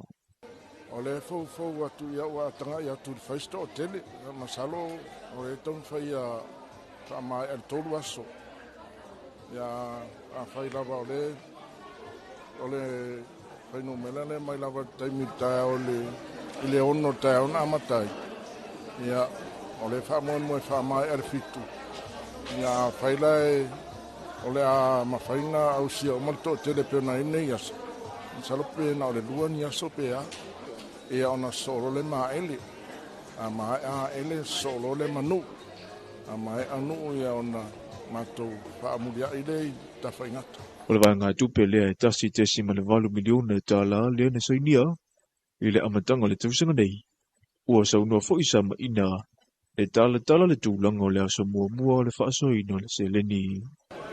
Ia ona le sangaru doi la vel komiti e whaamao popor vaenga le mawhautu ai nei ainga fo'i e lei au sia vaenga mana umia. Ia le sa whaanga solo e anga ruenga. Taimilan nei ia masalo pe ngā o se kasi le pasenge pe rua pasenge fo'i o ilato le koe whaaleia vaenga lea o le au whainga o le lola sai ai le taimi o le pālota ko ki lava au sia le whaafe le ngomela lola pāloka. Pei tae la o le taimi nei man mato mai tau ia ilato le wa maua o mai tau le whaamoe moe le malo ia le wai manisi e le ima whaina restala. O le la ua eri whai taunga lea ko ki aho afe le whai ngomela le wai ai. Olo o tō maulava ta iala ma ia inga e peo na whaasara la wina e le mtanga ruenga o tina mata mai ta ia tina e wa whiu anga ma ngā whisa o ta i mo i tūmalo uma. E peo na iei le wha malu si o le tu ina ato pepa whanau. Ma le wha mauninga mai sui ono u. E loa ai tangata moni o le tūmalo. Ua whautua ina fo i le tūmalo ina ia whisa o ta isu i komiti. O le whono wha avai o lo i o la tō wa whiu anga. Mo le wha amalamla mai na tili o ta iala le se lau 50 tala mo le toi amatalia oa o ngā whanau. O le tama whai e whaasoasoa o mātua whai taunga nai ai. Ia e koki kia mai armako kaskisi marvaru le whamoemoe a lo tama whai e whaasoasoa. Tu na i fwoi se vaenga whaamanu e o mai le tūmalo. Na whaafita ia le taita i whono malona ofisa la malo o na o le whaatonu uina o le wholafulanga. Lea sa hanginga i le ea, ua whaamama avenga i le mamalo le tūmalo whaapalota o sa nganga numero tasi. I le vāwala la telewhainga ua le malo o Samoa ma le malo Farani, ua toia whea i le vaata ua lea malo lo tātou atunu u, ma taula i le wafui ma tāutu, i le naunauta inga e whesoasoani mai a Samoa i le tūtau puipuinga, o le vaa le nei o le Vendemier, na a matala na au aunanga i le tausanga ia whewa se lawi se furu ma le tolu, i le mata i tuwina o le saunga le mua toa ui o ngā sami, a teritorio Farani le Pasifika, o lea ua whaalau tele lana tautua i atunu u uma le tātu i tulangi, e sainia se whea ngainga ma lea malo. Ua te lelo na sau i le maua i elona au paa, o le tele o whala au whaasa ina e ofi mai le Vasa Pasifika, e ofi ai masa mua i le amatanga le tausanga, na maua le avanoa e asia i le avaa e le ame pasa Farani Samoa nei, mai e tā ua i le whailoa inga matala fau mai vai whanua, i tū le lei ua alia e mai i le whainga paanga, a le malo Farani ma le malo Samoa. It's been a long partnership, the relation between France and Samoa, like old friends, and specifically in the region. As you probably know, France has opened an embassy here 13 months ago. I have the privilege to be the first resident ambassador in Samoa. So we are starting a new page in our love story, I would say. And regarding this, we are very happy to support and to provide any help that we can and that we can provide to Samoa. France is happy to take part to the security of the Pacific for Samoa, but not only for Samoa, for the benefit of all the Pacific, for a free, safe and secure Pacific. As you may have noticed, not this ship, but another ship in the French Polynesia took part a couple of weeks ago to a very big operation of cocaine seizure, of drug seizure. So fighting against illegal trafficking is a very important issue for us, as against illegal fishing and against pollution. So we try, or we contribute or provide assistance and help and support for the benefits of all the Pacific Island countries. I le Samoa mua o lana sia singala nei i o tātou o ngā sami, na te tala i lea wanoa i lea o ngā seila lea tunu u o lo i mulina u, a tō ma lea o ngā lea musa la tō te mai mua ma sila silai, i le whaatinonga o ngā adwenga le silia le toa se lau le au waa, e whesoasoa ni tu mai o lo o la tō wa o ina ia o ngā, e te le whaatinonga e awa iei le au waa marika peteni, i le nei vai aso, e peo ta'alonga voli polo le whale ta'alo I tona I mato, o le vali ino le whale a unga le fiu anga o pata whale la tai, ma folo sanga mo I la tau I Samoa nei nafa ma le whaamaro si o tula whono, tau le ngā tai whale ma le pui pui ngā. O le awha a wau le vale leo Samoa ma wharani talu mai le ulua I whiangainga, I le vau nei malo e lua, I le tausanga ia whaiva se lau fitu se furu ma le wha. O le aso tofi o le vai aso nei, le wa wha mue e malanga I se tuai le vaale nei, ma le wafui ma tau tu. E lua maalianga taua o unga na tue sainia I le vaale malo saina, ma le universitea wa o Samoa le amatanga le nei vai aso. O le whiangainga mua, e o fuina ia wanoa wha asikola sipi mo whanau ua wha mue e sa ilia la tau tikeri, I le sauwha ingo wha tufunganga po le Bachelor of Arts. I le papenga langala, ai la walunga I le mata upu o le a oina o le ngangana saina. O le isi maalianga, o le ofoina fo I le wa wanoa wha asikola sipi mo so sealo Samoa. E tarasanga ina le avaenga, e tutongi umai lava mana unga taua o unga, mo ana sa ilinga I le poto saralau. O se awanoa e mana ia I whanau o lo tu ma ti e ala tu tau mo whainga I vaenga ese o unga.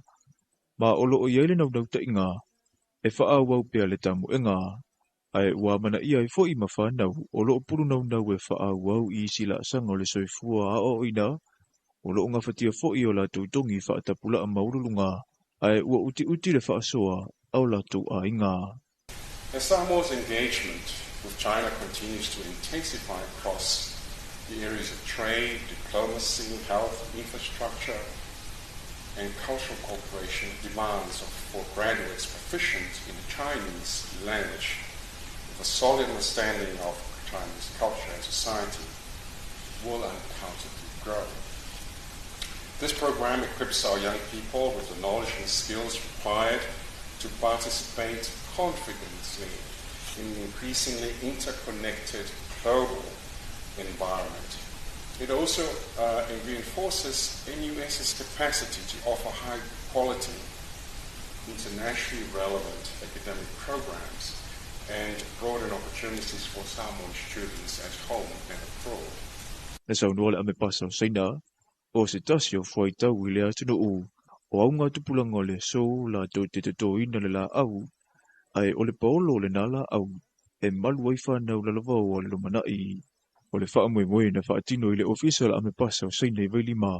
Ma na awai ai le to telo I la tau na maua avanoa wha asikola sipi tau sanga walu, e le ngata e a o ongai I le universitea wa Samoa, ai o universite fo I saina. Ua silia I le 5 tau sanga, o si whia ngainga malo e lua, o loo wa ai mamau fo I le fetu whai, I le tūtau anga nuu, ma tina e manuia I tangata nuu. The launch of this program at NUS, especially on the occasion of the 50th anniversary of China-Samoa diplomatic ties, reflects a university's keen insight into global linguistic and cultural trends. It also underscores the Samoan government's confidence in and commitment to the long-term development of China-Samoa relations. Our world is undergoing profound and complex changes today. Deepening cultural exchanges and promoting mutual learning among civilizations are essential steps toward building a community with a shared future for humanity. Talafona mo le nei vaenga le aso manu e telefo fuanga o whianga I bale atunu u.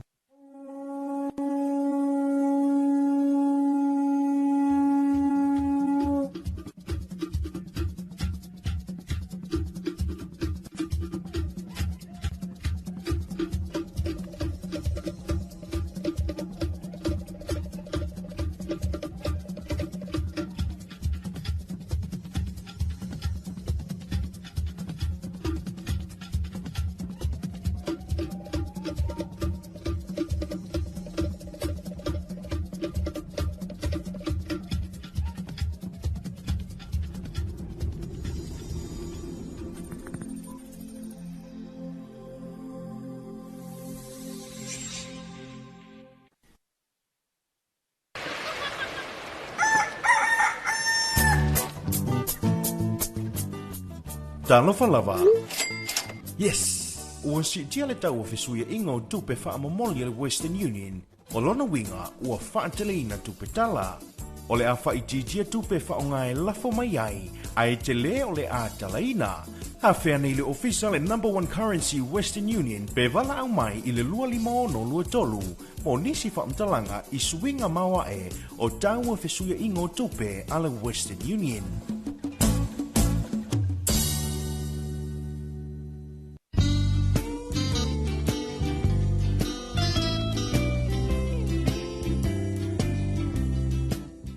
Toina, o whea e usu po ie.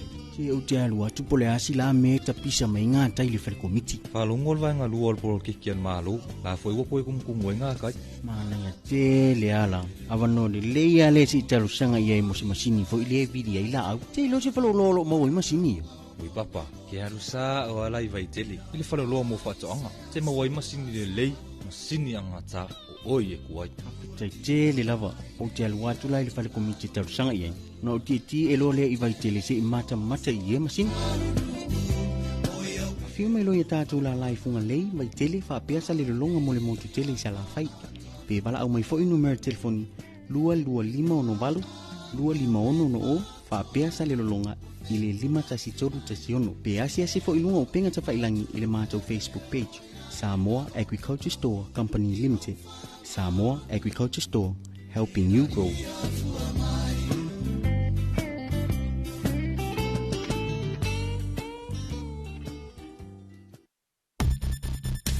Puipuinga wa fianga o le pesi ai o le wha mai o le tenki fiba. Ia matua wha atamaia no fuanga uma e tautu ufua mana no fuai namu. Wha amamala pisi mau tauta i ta whawhale. O na o le nei vai tau o timonga. Ua vai ai le tele o vai toa. Pa uta avale maisi me whai tino e toa ai le sua vai. Ia matua wha amamala vaenga uma nei. Ina ia tau fia ai le pepesi o le tenki fiba i le atunuu. Tātou ngā lulu e whaatasi, mo se sā mua maroloina, mo nisi whaamatalanga, whaapso tae ntanga ruenga le soifua maroloina, telefoni ono varutasi o.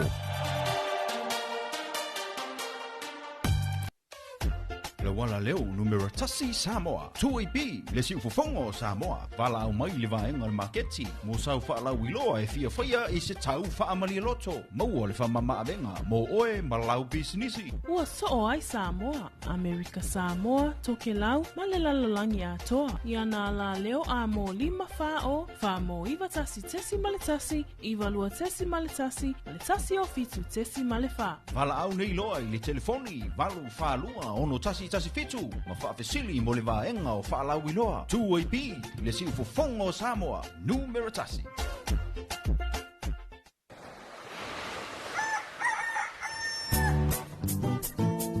Talofa from Western Union. Yes! Western Union's better exchange rates to Samoa mean your dollars go further. With you receiving even more tala, your loved ones will spend less when sending money, while you receive more. Head on over to a nearby #1 currency location today or call 25623 to find out more about these great rates.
O le whawhiwhianga na mai a Suao Felice Mikaele ma le whawhiwhianga o se tautai ina walua 10 minute o teile tu lai valu ma e a whaafonga le tātou watunu o i le toe whaasalawina atu o a tātou Talofa pe o na tu whaatasia ma fonga i nātu e le sunga i a matau aina i sa ako e me se foi e o niso tātou whaasalaunga whaapisinisi e whiwhia e whaatalofa atu ma whaamalo atu i le au whainga ruenga le Wexco, sorry, e le Wexco Western Union o le langolango au tu o le tātou Port Kalame o le Talofa Samoa. Whaatasia i male i tu lao le au mātutua i le i tu lai tolu ia i le pulenga ma le au whainga ruenga whaamalo atu ai ia i le whionga ia Molioo ia me se foi ia o le au whainga ruenga ia i le nei foi tai au a maui. Ioi, Talofa tu to ya Molioo ma le pulenga le sunga ya ene le ata ma le au whainga luenga le Wexco Western Union. Ia, mo tupe whaamomoli le lato matafa ioi lea. Whai mai le maua le vaenga lea lafo mai nei, maua nei ya. Maua nei ya. A whape lafo mai nei tai au. Ia alo e kui o le Wexco. Ia le umia ai moa lau se leni. Pa wale mea e tapena e te aluma o le ID. Ia. O le ID la e valid. Ai le whape o le lakuma le ID wa se fulu kau sanga kalua i kalunga le koe whaonga. Le ai e whaasa. Le ai e le mawhainga e ngakala mai e lau se leng. Ia welo fo tātou o mea umana o mana o mea taimine. Ia fo i pēsa whela restala. Ia e mana o mea al tātou ID. Mana o mea e whaamao ni ai. Ia o e tonu wa lea lewa e latu te restala po e latu e tala lau tupe. Ia o tātou lango suana tātou Talofa Samoa i tai au tai tasi. Ai o le aso nafi, ia le o le vai aso nei foi Dwayne. Ia le sa le ua whaasoa soa ima tufa ili se le ni ale i tu maloa ana lofi numera tas. Le ia le fionga i le tātou Minsta. O i le fionga le fionga ia ngasiata tanvasa. Ia Talofa atu i le fionga i Minsta pe a whainai te mafuta mai i lunga o le awala tele i lo sa ia ma lo le soifua manuia le nei tai au manuia le anga i mai ngā luenga ma tiu te whai maali e mai lo sa o le whaisina ma mafa o le timunga le nei tai au o whesuisu ia ingo le taule ia i o lenga whanonga mko i palasi ma mafa timunga ia o le fui wo toa mai wa fui la le na maa ua i Talafou o le va ataua le maa lo farani le e tau nui o tātou lau whanua. Tau nui o tātou lau whanua le wa alea ia o le wha moe whapea mo tūlanga lava tau puipuinga i le Pasifika. Ia lea la wanga. I mantua fo o le malo le o wharani lea ia o lātou lea lea ia i le lātou ta inga ia nisi o atu nu o le Pasifika i pei o French Polynesia. Po Tahiti. Ia le nā. O le wha moe la na ia le wasia uma ia atunu o le Pasifika i o lātou o ngā samilia la whapea le nāwhi mai a tātou. Ia o tau masau salo fo i tu weinta ilo iai wa o le tau lea a le au mātutua. Wele o lātou sila fia i le anga nuu whapea o le mea ngā peo kau ke kele mai e fo ia ti munga ma whapea mai le tau. Mantu o fo i tātou e ofi mai loa ni wa ameli po ni manuao i le tātou wafu. Ia na whaapea rola, ia leo le tūlanga le tau. O le tau, ia wae o le maufo i nganga ka whaalongo, e peila na sa oi, ia wae ese a maufo i, ia e pei o le kalanga whame, e kimu ma mawhalo, e leo le vai tau o timu, ke whame, ia ai fo i se meli. Ai fo ia e sa oa. Whame ia e sa oa, le wai e fo le meli, la wai kai, la fo i meli ku ai pi, la wai e le meli. Ia wape o le sile me sa whalongo ia nei tua ai aso ia. Ia matua waso lai le ini masini. Ia. Waso lai fua i le sila fia o tātou tua a. Ai le ima se tau o tātou tua a e se. E sa o le leia lato whaamaumaunga ma lato sila fia. E angi loa le savili. Mama ia wa makafo ingangi mai le lai. Ia whaamatara lola ia po le alime sau tua atua le lai. Ia wangi mai le tua o loa. Ia mantua lao isi la fi o anga e o le whaailo na o le e iai le whaailo a la tau a fi o anga ma la tau mau. e malosi lo tua o loa wa ngiangi tua o lo fa pe fi po fu a ku ya po ai le la e moni le ma to fo I nu e fa pena malosi lo le angi tua o loa ia fa se lo ngala e uma tua o loa fa tua uma fo oi ia wa o me vunga ku fa lo ngwe me sa lo le la I fa mai ia o le la I la ia fu ia me ku pu le la a sa fu ku o lo fa me e ka lo fa po ai ia e uma fo a sa o ya o foi na I le manuali I wai ta o ma do le manuali e I lo le manu po le ve a langi ho ile io fa along lo fai mai e fe po ai fa mai la le mau tau la me o tala ti fai mai o le mea e utu I le tangi le manu so le mea e uma I le na tangi ya lunga winga sa ukangi lunga lo ka fale ma uma ya o ka mafa fa fu fa pena sa o la I ka kalo ko inga o ko fa manga kuma lo ka kalo ko inga nga fa ya ka kalo ko ai ole manu ole ve afu e lo ya la to tanga chole io e fa pena e va menga o ka kalo wa lu ma ya kalo ko inga nga I ole mangu lunga fale fa mai le tu ai ya e alofa tu watu o ya usangi le ainga ni ke ia foi mai le tu ke ia le fefera fa kakalo yo anga me ora kana ngoma le ku kakalo ri ano wa popole le ia le ma ia pole ia voi le mangwele ia se me ku pa lo kakalo ya lo fale I ko pe ke lo le a ho le asia singa le angi le ngala kul falo le ngali ya pa mai lo la ia o le kanga kai mo le lisi kanga la oki mo pa me nga lu le angi lu ya lu ko fa ka ele se kulo fa fo ngale tunu ai la kulo male ko inga ko fesu ya ele lisi fa piko ila lo la wa pa me o manga ai le angi lu mai ila ka ko maka mai la Mole meole mole meole mole popole vale le ise fa tua ia le ala wa alu feli wa ia le la maka mai la ia tantono fa pena full tai a wongi ia maka mai la ma awala tu vale ia awala tu awal popole vale fai mali e mai lo sa ale ise tupe popole vale ke o akule ia le mangu no lo vale awo foi le popole vale se la uni mas fuka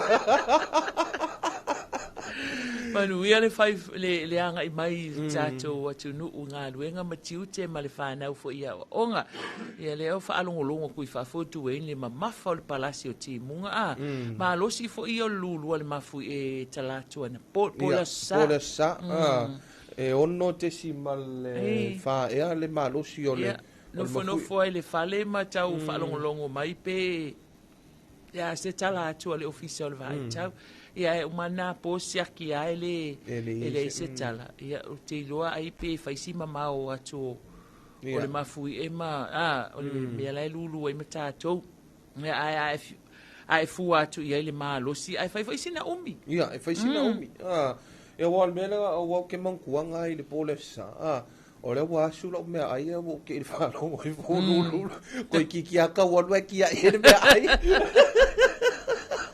o ka pole vale o ka ku vale fo ya ka ka lo la ia le ko ka ka no ko ia ai fa malo atu tatu tu no pe yona tal no fo ile tai al ni amawi e lo tu la fo no tau fa ofia le wa o le afa ofia tu ile fono wa fa tu la fono ile so le tu la fono tau fa ofia atina e tu malo lo afa lo ono tu la fono tau fa ofia le recital na fa mtlanga ma fa maunga tau no nga tu pe lo afa lo ono tu la fono tau fa ofia na lo de la tala no ina le fono tanga le pale menele amatalia ile so afa le ival tayau ne ia tali watu tatu fa salonga le maota o le tate ia mole amtalia o le fono wa fa tu la fono I le tayau nei ia mfanga solo ele nei vai aso ai o le vai aso fo ia o le ai ele fa mo o le aso sas fulu lima e taunu umai ai ia le a pale mia New Zealand ia Laxon le taunu umai le tali malo ai lo tato malo ma lo tato tunu o le taeao la o le asonga fua ia e whai ai le sauninga i nai luma le mauta o le malo. Pe tolu e aso le asiasinga le malanga le palemia ni sila le malanga mai le vai aso fou. Ai o le asonga fua foi. E whai ai le sauninga e tatala loa ia le vai aso le ngangana Samoa. Ia. Ia pe ona ia le whaatale noanga a le afionga i le komisina po le taitaifono o le komisi o le ngangana le sunga ia vai ao ala i lima e te wati. Ia ma le tatou por kalame o le ato e whewai lia. Ia le sa whaailoa manino ai, ia ma whaapea foi ona tala noa i nisi o mata upupo o nisi o vaenga o lea ua lape ai le tatou ngangana. Ia ma tūlanga foi e tau ona toi sila ia i whatasi ai la ma le por kalame. Por kalame leo le vai aso le ngangana wa o le asonga fua tala aloa ia ai. Ia o lea e sauno ai le sauno anga au tūle tai o le malo. Le afionga i le li pale mia. Ia manisi la por kalame o whaafia fianga. O le ai sa o pokalame ta o le vao ngangana ma le anga i whanua e whaatino ina le kolisi mawalunga manisi pokalame whaatino e o ngā tūlanga lua le atunu ia whaasolo atu ale o le vai aso ia manisi o whaafiafianga i sauni e komiti tu mama le o filifilia ia lua la aso i savai whaatino le pokalame i savai Don Bosco sa longa o le aso lulu ma le aso tofi. Ia ona toi fo i mailoa lea tāpunia i le aso whareili. E vai aso atua. Vai aso atua le vai aso ngana Samoa. Mantua fo i le tausanga talua i lea sa tātou whaasala lautu sa o i fo i le vai aso ngana. Lea sa ave i tua i a onga kolisi nuu mafio anga mo meo vi inga o vai whanua. A meise ai nuu. Ia ua o le mane foi la vai aso le ngana. Tal tonu foi pe talusia ai tala no ina ia le tūlanga o le AI le wasau ai fua neila ia maui. Ua tele ina se le ngana i le foi le ngoa. I pese ia AI le wasau ia isi pese makua i le whekau i le whasamo. Tasi nava enga sa tala noa ia i le komisina po le taitaifono. Ia o le meo le AI sa fisiringi ai foi. Ia ili mele o le whaonga ino le AI i pese ia ma whaamatalanga. Ia ma whaamatalanga. Ia tasi nava enga o le ua matua whaale tonu ai lava le ngana Samoa o le whaatino i mō meo o le teknolosi na tele vave nei taimi. Ia o mai se lava na pese fo ia meo original. Ia mantua o le wai e fo tula fono le copyright law.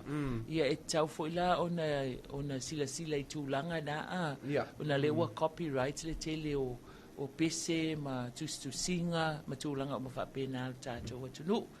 Ia o nisi nao vaenga tuei ne pe ona ia nei va yaso ia male nei fo i tae au. Ia o le afo le iwa, ia o le wha moe le na tali watu i le maota o le tate ia mo le amatalia o tawal manga le fono a ofai tu la fono i le so whaasalau ina tu sao e le siufonga o Samoa le tu AP ia whapea fo i lunga o le ala ata le TV iwa ai mai se o le Facebook page ia ma le YouTube channel. Ia o le na pe fo i ona tal no maui ai tūlanga ni whaso fo i le towhai a maui. Ia o tātou polklame ma tātou whasalonga o le ni fo i tae au ia misi fo i o le taulumanga o le fono o whai tūla fono. Ai fia whamalo i nisi o le atunu u le ma futu mai ia i lunga o le tātou Facebook page ma le tātou YouTube channel. Whamalo atu i Paulo Telesoma maui le whapea mai. Ia ele toe umalo au le lei. Sa oi lola ai le se tupi. Ai le se tupi. Ma lo soi fu Paulo e alo fatu bro manuia ne yaso inga luenga matiute. Ia ole na ia pe fo io o nisi o le mamalo le tunu. Ia ole o por kalame fanga solo mai al tatu malo e fai ona e maua o mai lunga o le tatu ala ata o le tatu ala leo. Ia misi fo o tatu Facebook page ma le YouTube channel.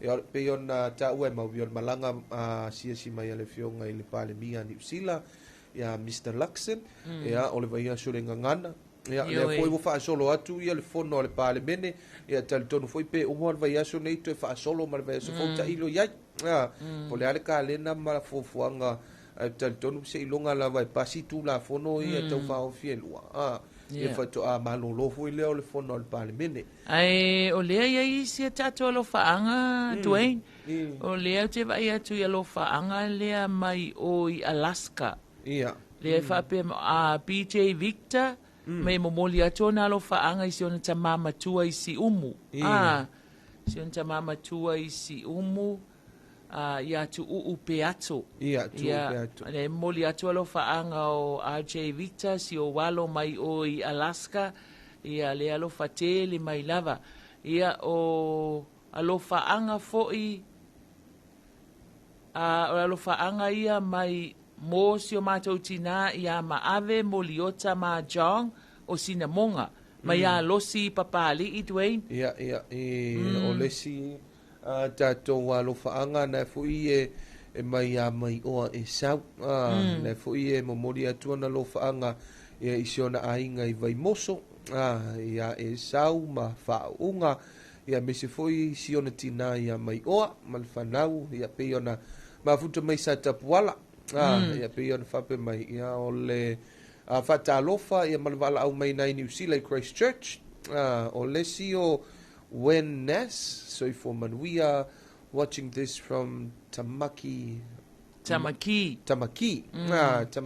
Makarau New Zealand ia ia le foi ia lo fanga tau manuia fa mole se itu watu lo fanga ia nei mato a inga tapu ai mai Samoa e Sarah a pelu fa pito male a ana uso fa mole i nei Hastings in New Zealand fa mole lava manuia tiute ia mafaiva le nei yaso io ia fa tele fa foi mafuta mai ia alo faanga na alo faanga mai ali o a inga faletango a i Dwayne mai Alaska to tele tato tunu ulai mai moa mai tunu i vaenga le o Alaska ia wai o le to tele na le tele na mafuta mai ia o ila to mai America le la tala tai fol to ina Donald Trump ko inga Donald Trump le wa vesi solo ka fanga solo anga me tau fa tonton wal mau ma na ele fusu anga a jaya nafi a wa fo yo nafi ia le ngofo le ai wa fo tinga ia talinga o tato vai nga lo pisa na fita mi lai sa wel fusu anga acha ai te lo e tu ai o ka ai fo ia nga poi news mai fafo ia la fo fai mai ngai papa langi o le IPF IPF o fai mai ele tau lia fusu anga le a jai le anga le esele le fa la poptonga le pe ia o le safari boxing ia o na o le fala poptonga na le fai mai le taulia ele alo ia o na le IPF ia o no fono fale ana po fa pe oi ia la te ifo ia wo so nei fa matalanga ina o ba ia tu siampini ia jaile wa o le cruiser cruiserweight le ia le sole tato tama ia ro o tu vein la va ai anga fi wa le fa ko makale le ia le se fusu anga jai o fai asi ke le vave o lima o chai soli. So le fai ke le vave o le mamafa. Al malosi. Wa o talana le au fa salawa na fi o atamo o fa longo atu ia. Foi mai lai e vivi ia le apakata ka malo le apakaki le ka ko le apakaki Foi mai malosi le apakaki a chai ia malonga nga vale la le fa pe fai sima sau le nga vale. Ale nga makua ka unga la vale. ia wale na pa ufalua na pa ufalua ka ko kamanga po o ia nafi wa nafi le fiafi ia pa ufalua so le ale ainga la se pega le ku ape o le ko la sela vule se la fakanga pa u ko e longa sela ko e ku angelo e lunga ko e alu lo se sa ole sko inga pai cho esa oi fa mai so le wo ke ro ko ai pa lo cho ai ko le limban wa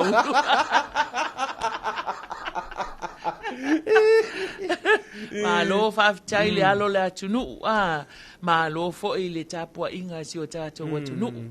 E le fusu anga le fo i alo le atunu. Ma nei alo na umi. Ma nei alo na malosi. O kal ma nei o le fusu anga a giant nafi o te loa o le tapua inga uma fo i le a Samoa. E nga uma o fusu anga si kamwalong kunga.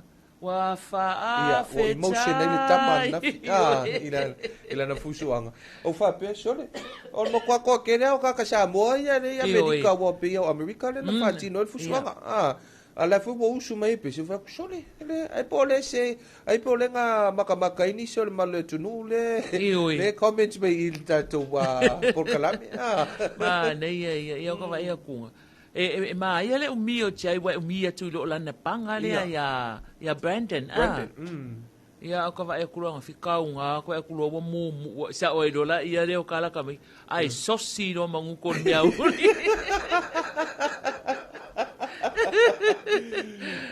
ia fa malo atu le fa ia o nga chai ia pulenga foi ia mai me se yo tape nanga wa ele foi ngofia tape nanga so se alo fusu lava ia po se tasi lava pe foi ya lena ele si va nga lena tau tuai nisi o fesilia tusta na mau na fesilingi ai le sunga ia chai o mar fusu anga pe yeisa na fuanga e au ai lunga i panga fa polo fesa ia mal heavyweight ia lena talia chai ia olona na ta inga lena le fa pe o le fusu o le tupe ai o lana taleni ia fo pe na ona sitia pe si ilunga o toi mafau na firi i toi o va ai atu ile panga le toi tit kukusa male tu salea male panga atua ma Lennox ia fusu anga faisi umi o Lennox ia ai pu ma nei ai fo i o le alo le atunu pe a o le fa lave o le pu o tua pe ia la o le panga le nafi pe la tua Brandon e umi ia chai ai pu ia la na panga le o Brandon ia ai langa ele fo me uli le matua malosi au me uli kusape sa o lokal kusape nga saule sosia ele ai o langa fusu o ko va ai lo kapua inga ya so la pe a fusu nge ka mai ki fa mai fusu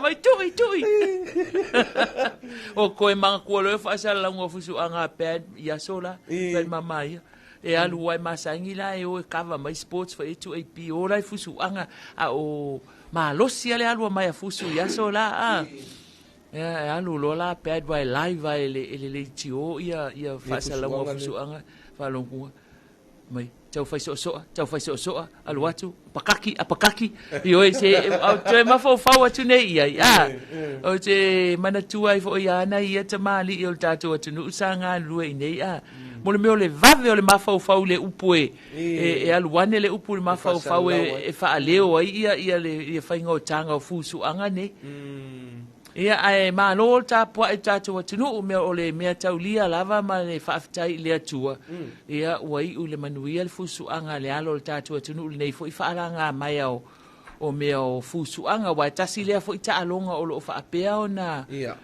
na tia ia ma avea fo i fai ia alo le atunu umasui o Samoa i taalonga faavao malo ai mai se fo i taalonga le Pasifika le tulangi le nei o le taalonga le nei o le fusuanga ia mai ue pen faapea e maua mai sava no faapea i nei le fai ai i se mangu el malau mic malau camera e fai se lua faatalnoanga mai foi male sunga ya chai mai se fo yola na fai a onga ol na pe fo yona fa so tu foi maui ai tulanga uma ia i le fusuanga foi le alo Samoa au leo to su 5 minuti to tale li tu la iva ia si vai foi il tatu fa soa ia se fa fianga o le leita au ia amai se mel vai ngomuni e me se foi ia o family anga wa so fo ma so fa na fa fia atu ia ali mau junior Scanlon malipese ai ava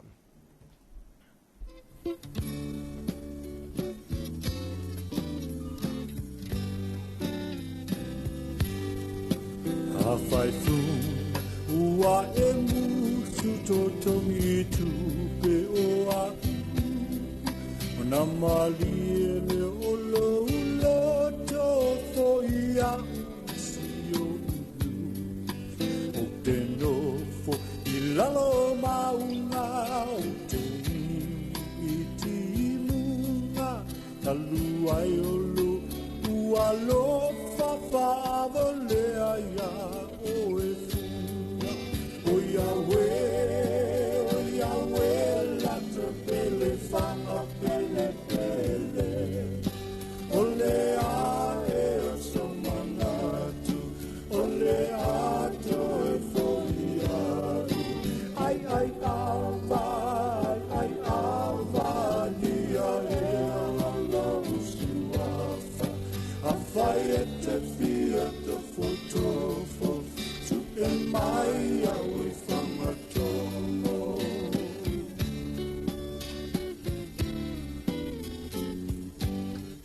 la maululoa i le pangoba a mataloa lau whainga o le ai ava no foloa i le lau o ka loa au pia a mata i le bat ai whai i le mila o Yahweh lata pele whanga pele pele o le ae so manatu o le ato e foia ai ava dia e alo suafa a fai e te fia te fotofo su e mai au i whamatomo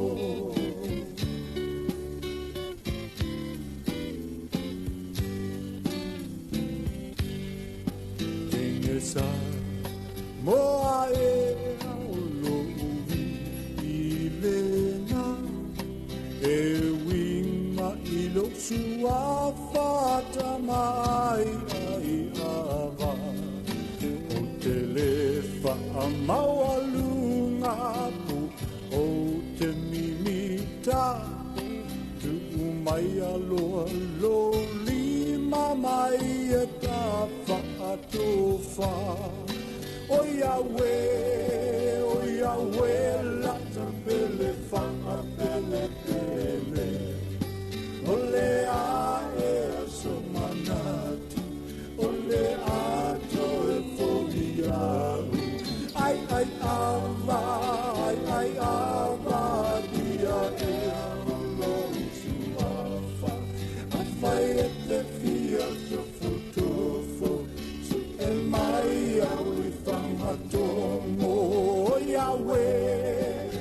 Yahweh lata pele whanga pele pele o le ae so manatu o le ato e fohiaru ai ava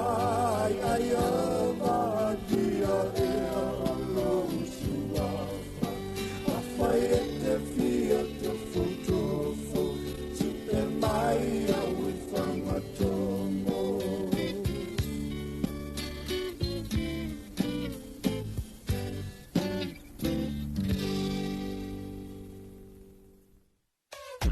Le wala leo numero tasi Samoa. Tui pi le si ufufongo Samoa. Vala au mai le vaenga le maketi. Mo sau wha lau iloa e fia whaia i se tau wha amali loto. Maua le wha mama avenga. Mo oe ma lau bisinisi. Ua so ai Samoa, Amerika Samoa, toke lau, ma le lalolangi atoa. Ia na la leo a mo 5 wha mo iwa tasi tesi ma le tasi, iwa lua tesi ma le tasi o fitu tesi ma le wha. Vala au nei loa i le telefoni. Valu wha lua ono tasi fitu. Ma wha fesili mo le vaenga o wha lau iloa. Tui pi le si ufufongo Samoa. Numero tasi.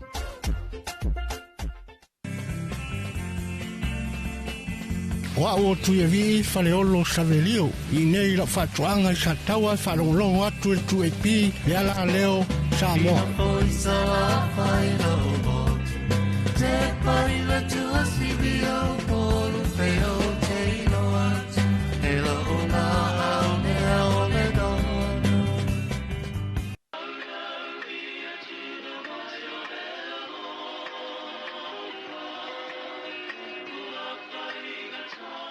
Sunga, o whenga sawa ia musika. Oi, ole lua api ni ma wha o amo. Oi, a ole wha mo tasi o fitu tasi ma le whale e lau li ki o. A o peseanga. Ia, mana tua fo oi. Ole 5 wha o amo. Wha mo i la tasi ma le tasi. Iwa lua tasi ma le tasi. Ia ma le ngā. Tasi o fitu tasi ma le wha mo. Oi, e sa o fo. E te mo fo i le radio sino, eh? Se ngā ole download ai lau telefoni. Ia ona on mai le ole tu epi. Ia le ngala, seki ale tu epi. Tau pakako.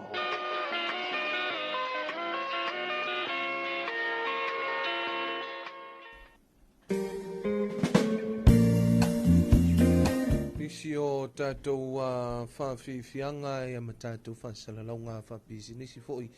Ia i le ni vaenga o le tae au i le tautua le nei. Ia, ma le au nanga la wala leo le si ufonga o Samoa. Whiwhi e whamalo atu whatalofa atu i le ni tae au ia i le sunga ia mailolonga. Na e mafuta mai ia i motele se la whai ia i vailoa palauli. Le ana wala au mai wha mai ia mailolonga o le ana matamata na filfusuanga. Fe mei o le manga i o le fusuanga le nga whai anga fi maui fe mei o le kele o le kamanga fusu i kong. Le anga fusu i kongu manga le ia le huk. Ia o kere o malama po le ale huk le o mo meo fusuanga pe ia o le si ea kulanga le o le lakapi. Pea me ia kau ai ako ka mafusu ai se mai. Wow, ma isa fusu ri tuai. Oi, sa fusu ia fusu anga vo inga e mo meo polo ku ia sola o kanga ngongi. Oi nga pauanga fusu anga. Sa alu ku ho inga le kolengi ai. Sa fusu la ai le umala. Ele umale lima ka me sang. Ai fui vai lo. Talofa mai. Malo fo le tapuai. Io come che o mea e io e fiki e aso se mea. Ai più caule asa. Manuel nei tai au. Ia nisio na io tato pa ang fa malo tu fo ia tu ia vi. Tu ia vi nei mafuta mai nai. Sta mai tu ia vi nei mafuta mai sa taua. Ia. Malo lava, malo le mafuta mai nei tai au. Fa manuia fo ile tua le fenga ia ma tiute ma nga luenga le nei so ia ai e manatu fo ile tuaini o le wato atele wato no u fa le fa nga luenga. Ia tau no u fo i ia onga le fa nau.